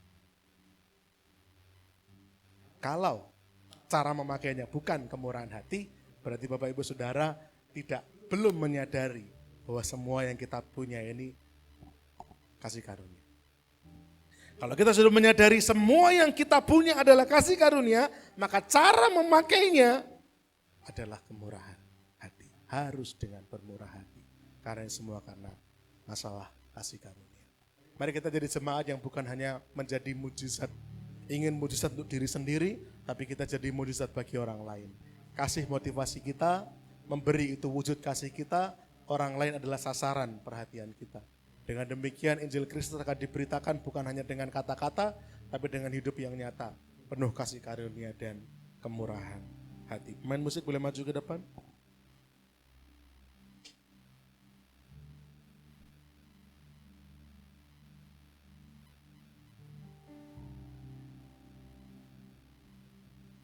Saya mau ceritakan untuk kesaksian lama bagi Bapak Ibu Saudara. Saya bilang kesaksian lama karena ini udah lama sekali. Dan saya sendiri pun sudah lupa kapan terakhir saya menyaksikan cerita ini. Lama sekali. Beberapa belas tahun mungkin atau puluh tahun bahkan. Mungkin waktunya kira-kira tahun-tahun 2003, 2004, 2005. Berarti sudah hampir 20 tahun. Ya. Saya naik motor siang-siang, kemudian Tuhan gerakkan hati saya untuk mampir ke rumah seseorang. Lagi naik motor nih, kok ada dorongan mampir ke rumah orang ini. Kemudian saya pikir kalau saya cuma datang tok ini, ngapain gitu kan. Kemudian saya belokkan motor saya ke toko buku, waktu ada toko buku yang kecil, mampir ke toko buku Kristen ini, saya beli satu buku kecil sekali, bukunya kecil dan tipis. Dalam hati saya nggak syarat kalau saya datang saya mau ngantar ke buku gitu, ya. Kemudian saya beli buku ini murah, kecil sekali, saya beli dan kemudian saya naik motor lagi mengarahkan motor saya ke rumah orang ini. Sampai di depan rumah itu saya ketok pintunya, akhirnya keluar orang tuanya, saya bilang saya mau ketemu sama ini. Keluar, akhirnya saya bilang, "Kenapa Mas?" Dia tanya, "Enggak, saya mau ngasih ini aja, ada berkat dari Tuhan. Nih, dibaca ya." Sebenarnya itu cuma cara aja untuk saya punya waktu dan ngobrol, dibaca ya. Oh iya. Kemudian kami ngobrol, lumayan lama ngobrol. Gak kerasa 1 jam, 2 jam, lama sekali ngobrol. Akhirnya dia cerita panjang lebar, hatinya mulai terbuka. Orang ini pendiam sekali, tidak banyak bicara, tidak banyak ngomong, ya. Tapi saya rindu, saya lihat ini orang punya potensi, ini orang punya kesempatan untuk dia bisa lebih maju lagi. Sampai kemudian akhirnya saya pamit pulang. Ya saya pikir cerita itu akan ya sudah hanya sekedar gerakan hati yang kemudian saya lakukan dan tidak akan jadi apa-apa. Tapi ternyata enggak demikian. Peristiwa itu ternyata mendorong orang ini berpikir bahwa oh dia ternyata diperhatikan. Oh ternyata dia dimotivasi, didorong. Dia enggak sendirian. Kemudian dia pelan-pelan mulai maju, mulai ikut pelayanan, mulai terlibat aktif. Sampai dengan hari ini. Masih melayani di tempat kita, namanya Mas Adris. Dulu orang ini pendiam sekali. Kalau gereja naik sepeda gitu, badannya kurus kering. Kalau Bapak Ibu Saudara mungkin tahu Samuel, Yosua, badannya Mas Adris itu lebih kurus daripada Samuel dan Yosua. Kecil sekali. Kalau sekarang dia gemuk ya montok gitu ya, mungkin karena gemoy. Satu tindakan kasih yang kecil, perhatian dan waktu yang kita berikan sama orang, itu bisa merubah kehidupan seseorang. Sampai dengan hari ini. Kalau dia ada masalah, orangnya nggak ada. Di belakang sana yang lainnya sekolah minggu. Beberapa waktu yang lalu Bapak Ibu Saudara dibuat bingung sama dia kan. Tiba-tiba nggak nongol. Semua bingung, ada apa tuh dengan Mas Adris? Apa ada masalah sama Mas Daniel? Karena kan memang kerja di tempat kami. Gak ada masalah apa-apa. Jangankan Bapak Ibu yang bingung, saya aja yang nyanding bingung Bapak Ibu. Saya bingung sebingung-bingungnya. Gilang ngejar-ngejar saya, "Oh Mas Adris ada apa toh?" "Lah kok aku bingung kok," saya bilang gitu. Saya harus jawab apa? Saya bilang, saya kenal Adris, tunggu waktunya. Kalau dia udah siap, dia pasti akan muncul dengan tiba-tiba dan kemudian dia akan cerita apa adanya. Nanti lah biasa lagi. Dia cuma butuh waktu. Memang itu karakternya. Kurang lebih 3 minggu lah ya, Mas Adris enggak muncul ya. Dan kemudian akhirnya dia datang lagi, dia datang ke rumah, dia cerita, ngobrol. Saya bilang, ingat-ingat Riz, ibumu sebelum enggak ada bilang sama saya. Ya. Om Daniel, saya titip Adris, tadi kamu titip ke aku, jadi aduh saya bilang, jangan jauh-jauh. Sekarang masih melayani, masih bersama-sama dengan kita. Ya, Bapak Ibu Saudara, saya cuma mau bilang begini, waktu saya dorong sama Tuhan untuk beli buku dan berangkat itu, saya juga nggak ngerti bahwa langkah itu bisa mendorong seseorang untuk dia bangkit dari situasi hibernasi, nggak ngapa-ngapain, pendiam, kusut gitu ya, menjadi pribadi yang kemudian mau melayani Tuhan. Bahkan ya saya tahu dia orang yang mencintai Tuhan terlepas dari segala kekurangannya. Kita pun juga bisa lakukan hal yang sama. Bapak Ibu Saudara, perhatian kita kepada seseorang mungkin bagi kita nggak berarti, tapi bagi dia bisa jadi segalanya. Berangkat dari apa? Dari kemurahan hati. Ya, mulai memikirkan orang lain, jangan memikirkan diri sendiri terus. Tuhan berkati. Mari kita bangkit berdiri bersama-sama.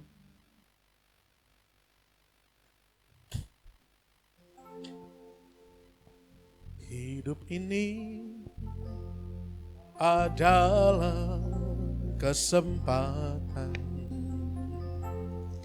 Hidup ini untuk melayani Tuhan. Jangan sia-siakan waktu yang Tuhan beri. Hidup ini hanya sementara, hanya sementara. Hidup ini adalah kesempatan. Hidup ini untuk melayani Tuhan. Jangan sia-siakan waktu yang Tuhan beri. Hidup ini harus jadi berkat. Mari katakan bersama-sama, oh Tuhan pakai hidupku. Hidupku selagi aku masih kuat. Bila saatnya nanti, bila saatnya nanti ku tak berdaya lagi. Hidup ini sudah jadi berkat. Oh Tuhan, pakailah hidupku selagi aku masih kuat. Bila saatnya nanti, bila saatnya nanti ku tak berdaya lagi. Hidup ini sudah. Mari sekali lagi katakan kepada Tuhan, oh Tuhan. Saya mau dengan hormat Mas Glenn akan berdoa untuk meneguhkan firman Tuhan.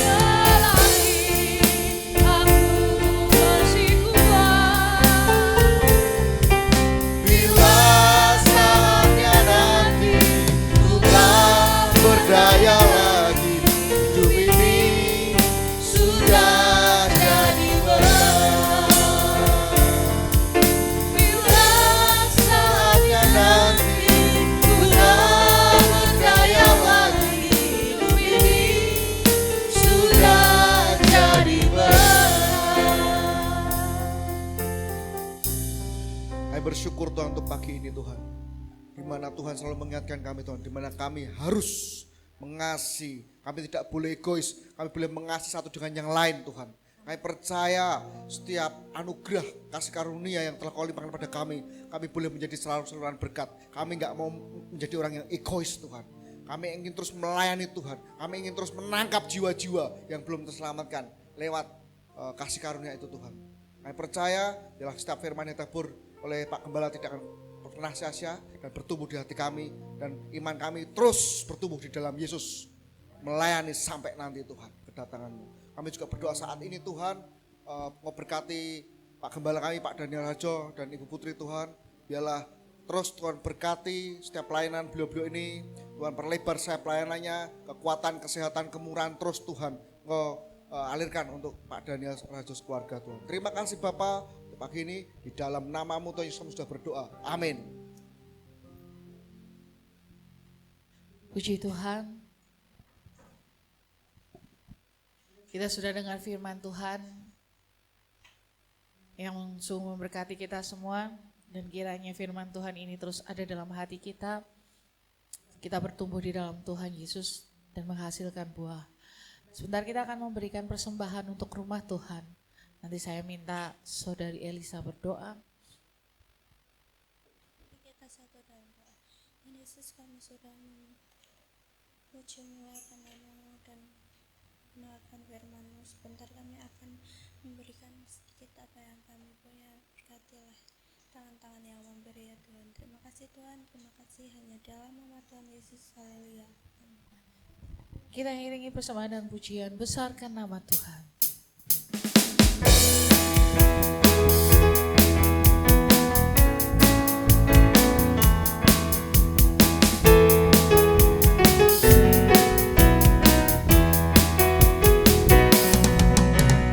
Besarkan nama Tuhan, pujilah Dia.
Sebentar kita akan masuk dalam doa syafaat. Waktu dan tempat saya aturkan kepada pelayan Tuhan yang berdoa.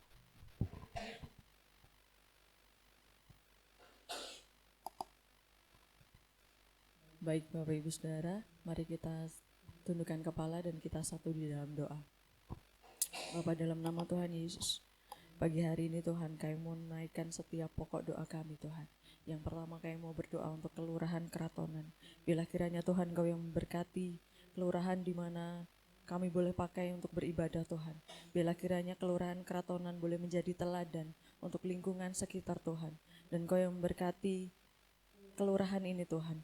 Berkat-Mu senantiasa tercurah untuk tempat ini dan juga kelurahan Keratonan Tuhan. Yang kedua, kami juga berdoa Tuhan untuk seluruh pelayan dalam gereja kami Tuhan. Bila kiranya boleh Engkau pakai untuk hormat kemuliaan nama-Mu. Perlengkapi setiap kami Tuhan. Dan kami juga berdoa untuk kesehatan daripada Bapak Gembala dan juga Ibu Gembala. Bila kiranya Tuhan belas kasih dan kemurahan senantiasa menyertai Bapak Gembala dan juga Ibu Gembala Tuhan. Terlebih kami tak henti-hentinya Tuhan, terus berdoa untuk tempat ibadah yang permanen Tuhan. Jika saat ini kami sudah punya tempat yang akan kami tuju Tuhan, kami yakin dan percaya Engkau Tuhan yang akan menyediakannya untuk kami. Karena kami tahu secara nominal itu sangat besar Tuhan. Secara manusia kami tidak mampu.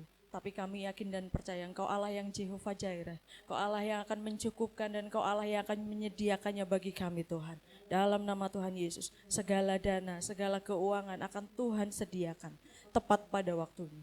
Dan yang terakhir Tuhan, kami mau berdoa untuk setiap badan misi yang ada dimanapun Tuhan. Bapa, Engkau yang memakai setiap mereka untuk kepanjangan tangan-Mu. Biarlah kiranya Engkau sendiri Tuhan yang memberkati dan memelihara setiap mereka Tuhan. Dalam nama Tuhan Yesus, kami serahkan dan kami naikkan pokok doa kami. Haleluya. Amin. Berikut Bapak Ibu saya sampaikan untuk info sepekan MCC.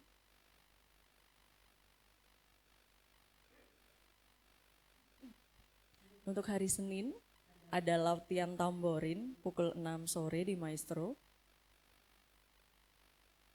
Kemudian hari Rabu pagi pukul 10 ada program Kristal, program JKI MCC yang bekerja sama dengan Radio Immanuel. Jadi buat Bapak Ibu semua yang kalau ada longgar waktu pukul 10 pagi bisa sambil aktivitas dan juga mendengarkan radio siaran program Kristal.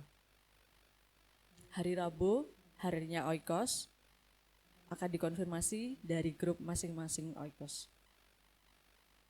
Kemudian hari Kamis ada latihan musik pukul 6 sore di Maestro.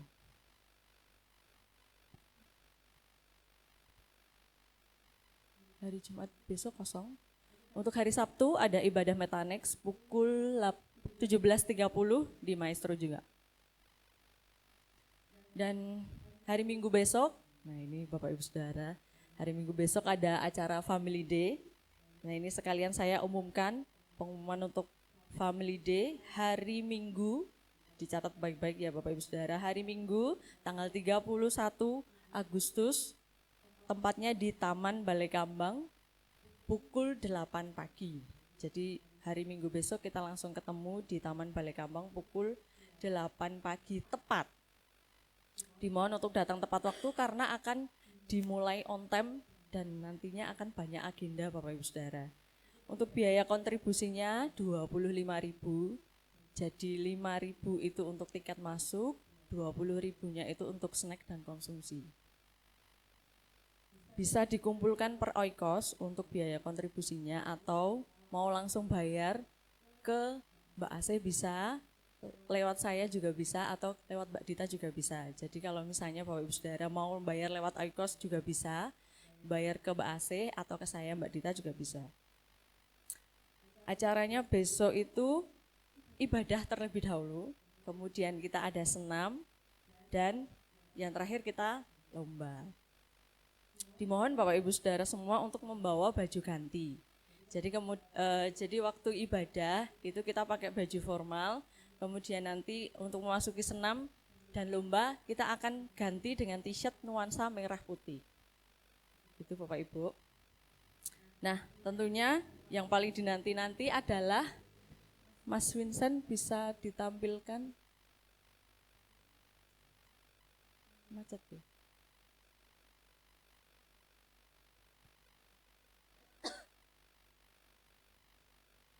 Nah ini Bapak Ibu Saudara, ini yang muncul wajah-wajah superstar ya. Kalau mau penasaran dengan perform mereka, nah ini adalah acara yang paling dinanti tentunya. Ini adalah lip sync battle Bapak Ibu Saudara.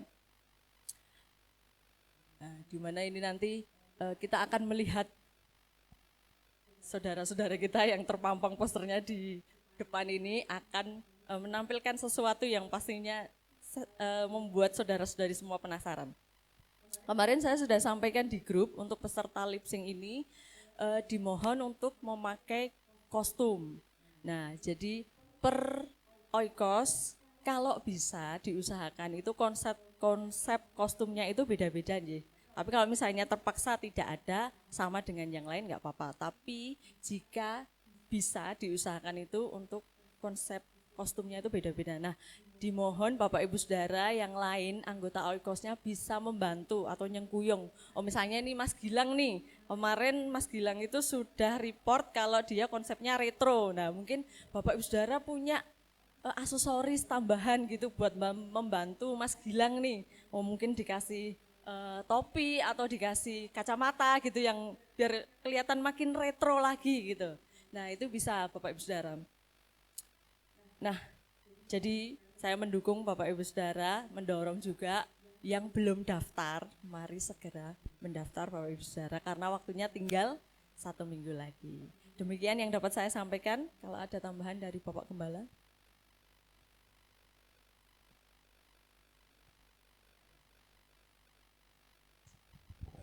Terima kasih Mbak Irma. Bapak Ibu Saudara, yang di sini itu posternya, tapi kalau untuk tiketnya sudah dicetak, hanya bedanya ketambahan nomor door prize. Ya, jadi yang belum tergabung di oikos. Ya, contoh misalkan kalau di tempat ini ada beberapa yang belum tergabung di oikos, itu nanti langsung aja setelah ini menemui Mbak Dita boleh, Mbak Asih boleh, Bu Asih atau ke Bu Irma boleh. Ya, jadi langsung bayar 25.000 dan bisa langsung ambil tiketnya karena di tiketnya ada nomornya, nomor door prize-nya Bapak Ibu. Ya. Nah, yang oikos sekalian saya minta nanti langsung ngambil sejumlah yang oikosnya ya. Jadi misalkan oikos Solo Selatan yang sudah daftar berapa Mbak Asli? 7 kalau nggak salah, 6 atau 7 ya. Jangan ngepres, mungkin bisa dibawakan dulu 10 atau 12 gitu. Nanti kekurangannya bisa langsung diserahkan. Ya, jadi untuk koordinator oikos nanti saya harap segera menemui Bu Asih, Mbak Dita sama Bu Irma untuk minta sesuai jatah oikos yang masing-masing. Bagaimana dengan Metanex? Metanex juga sama, Mas Nunus segera dicek daftar teman-teman Metanex yang belum join di oikos, dihitungnya lewat Metanex saja. Butuhnya berapa langsung diambil. Ya, mana lagi nanti. Sudah ya, Metanex. Kalau Kombo sih kebanyakan join oikos. Paling gitu aja yang datang ibadah raya tapi belum tergabung di oikos langsung aja ngambil nanti satu tiket ini. Ya, 25.000 Bapak Ibu hanya membayar untuk biaya tiket masuknya dan juga konsumsi. Door prize-nya disediakan oleh panitia. Tapi itu belum termasuk parkir kalau saya nggak salah. Kalau saya nggak salah ya. Kemarin gimana ya Di? Parkir itu sudah dibayar panitia atau belum ya? Kalau misalkan parkir belum dibayar, nanti Bapak Ibu Saudara nanti pas keluar motor atau mobil nanti bayar parkirnya. Tapi kalau karena saya belum dihubungi oleh pihak Dinas Pariwisata dan Kebudayaannya terkait pembayaran. Kita pakai tempat itu bayar. Ya, kalau nanti yang dicaskan langsung sejumlah kendaraan, ya saya akan perkirakan kendaraannya jumlahnya motor berapa, mobil berapa, dibayar sama panitia, berarti Bapak Ibu sudah nggak perlu bayar lagi, gitu. Ya, tapi kalau ternyata yang dicaskan hanya tiket masuknya, berarti nanti Bapak Ibu pas keluar mungkin bayar parkirnya. Ya, tapi kan tidak seberapa kalau parkir. Ya, itu saja yang saya tambahkan terkait Family Day. Bapak Ibu pastikan Bapak Ibu Saudara semua hadir. Karena ini menjadi acara kebersamaan kita, keluarga besar JKIMC Solo. Kalau Yang lalu-lalu diadakannya selalu di luar kota. Tawangmangu pernah, kemarin juga Kemuning kalau nggak salah. Yang ini kita di dalam kota saja, yang penting tetap akrab, tetap guyup, tetap seru ya, karena juga kondisi kita juga harus memikirkan untuk pembayaran gedung gereja, sehingga kita akan fokuskan pengeluaran kita untuk yang prioritas dulu ya. Tapi tidak mengurangi keseruan kita. Tetap pasti nanti akan seru karena dalam lomba 17-an per kategori ya. Mbak Irma, rekan-rekan lain sudah mempersiapkan, juga ada lomba lip sync battle ini. Lagunya adalah Gandul Gusti Bapak Ibu. Tapi nanti versi laki-laki dan versi perempuan beda. Nanti kita akan lihat penampilannya bagaimana. Gandul Gusti gitu ya. Jadi saya percaya Bapak Saudara nanti akan sangat menikmati dan diberkati lewat acara ini. Jadi kami tunggu kehadirannya. Tambahan yang lain, Bapak Ibu Saudara, mohon terus dukung dalam doa. Besok saya akan berjumpa dengan Bapak Ibu Gembala gereja itu. Apakah langsung akan terjadi keputusan besok? Apakah masih akan ada negosiasi yang mungkin alot? Kita belum tahu, tapi tolong terus bantu doa. Begitu ada kabar baik, saya akan memberitahu Bapak Ibu Saudara. Ya, tentu kerinduan kita bisa segera mendapatkan kepastian itu. Ya, Tuhan beserta dengan kita. Amin. Kita akan akhiri dalam doa, mari kita bangkit berdiri bersama-sama. Setelah ini jangan buru-buru pulang Bapak Ibu, karena di minggu terakhir kita selalu dalam ibadah gabungan ada fellowship, kebersamaan dan juga perjamuan kasih, jadi pastikan jangan buru-buru pulang. Kita akan makan siang bersama-sama, perjamuan kasih terlebih dahulu. Mari kita berdoa. Bapa di surga, terima kasih untuk berkat-berkat yang Tuhan boleh anugerahkan bagi kami. Melalui ibadah ini, lewat puji-pujian, hati kami disegarkan kembali. Kami rasa sukacita dan damai sejahtera. Lewat firman Tuhan, kami juga terus diajar menjadi murid Kristus yang sejati. Jadi pribadi-pribadi yang sungguh-sungguh mengikut Kristus dengan sungguh-sungguh. Bukan demi mendapatkan sesuatu, tetapi untuk memberikan, mempersembahkan sesuatu kepada Tuhan. Lewat kehidupan kami ini. Terima kasih Bapa di surga, berkati setiap kami semua tanpa terkecuali. Berkati dalam pekerjaan tangan kami, dibuat Tuhan berhasil, dibuat Tuhan beruntung, menjadi berkat bagi setiap kami semua. Berkati juga keluarga kami menjadi keluarga yang harmonis, penuh dengan cinta kasih mesra, menjadi teladan bagi keluarga-keluarga yang lain. Nama Tuhan dibesarkan, dipermuliakan. Berkati untuk pendidikan anak-anak kami, jadikan mereka anak-anak yang berprestasi Tuhan. Anak-anak yang juara, anak-anak yang mendapatkan kesempatan-kesempatan baik, beasiswa-beasiswa untuk hormat kemuliaan nama-Mu. Berkati juga kesehatan kami semua, supaya kami dalam keadaan baik, dalam keadaan sehat, fit, dijauhkan dari sakit penyakit yang mengancam nyawa. Kami dalam keadaan yang bugar karena berkat campur tangan Tuhan. Berkati juga kalau hari-hari ini kami harus menghadapi situasi pergumulan, persoalan, permasalahan. Bapa di surga, kami tidak dapat berjalan sendiri, kami membutuhkan Tuhan. Kami percaya bahwa Tuhan akan menolong kami tepat pada waktunya. Kami akan mengerjakan bagian kami dan selebihnya kami percayakan ke dalam tangan Tuhan. Maka pertolongan dan campur tangan Tuhan pasti akan tiba tepat waktu seturut dengan kehendaknya Tuhan. Terima kasih Bapa di surga, berkati para hamba-hamba-Mu Tuhan, pelayan-pelayan Tuhan sudah melayani pagi hari ini. Pakai hidup mereka makin hari makin luar biasa. Dipercaya perkara-perkara yang semakin besar, bahkan semakin banyak jiwa yang boleh kami layani, makin banyak jiwa diselamatkan bagi hormat kemuliaan nama Tuhan. Acara Family Day minggu depan kami serahkan dalam tangan Tuhan. Berkati setiap jemaat semua, agar antusias, semangat dalam acara kebersamaan ini, kami bersama dengan keluarga besar GKI MCC Solo. Kami rindu untuk kami boleh terus bersatu, bergandeng tangan sebagai satu keluarga di dalam Tuhan. Untuk kami bertumbuh bersama dalam iman kami, dalam kedewasaan karakter kami, menjadi semakin hari semakin serupa seperti yang Tuhan inginkan. Kebutuhan, pendanaan, kami percaya Tuhan juga akan mempersiapkan segala sesuatunya. Juga untuk retret remaja di awal September, Tuhan akan memberkati segala yang mereka perlukan, segala yang dibutuhkan, Tuhan persiapkan, Tuhan adakan, dan jemaat, anak-anak muda, anak-anak remaja ini boleh mendukung, boleh ikut serta, sehingga di usia muda mereka boleh sungguh-sungguh menjadi generasi yang cinta dan hormat kepada Tuhan. Sebentar kami akan pulang, kiranya Tuhan menjaga, menyertai, agar kami tiba di rumah dengan selamat, jauhkan dari mara bahaya, jauhkan dari kecelakaan. Kami tiba di rumah berkumpul dengan keluarga kami dan membagikan berkat-berkat yang kami terima, supaya seisi rumah kami pun juga diberkati dan seisi rumah kami diselamatkan. Sebelum kami pulang Tuhan, bersama-sama kami akan menyongsong dan menerima berkat-berkat Tuhan. Oleh karena itu jemaat Tuhan yang terkasih, bukalah kedua tanganmu.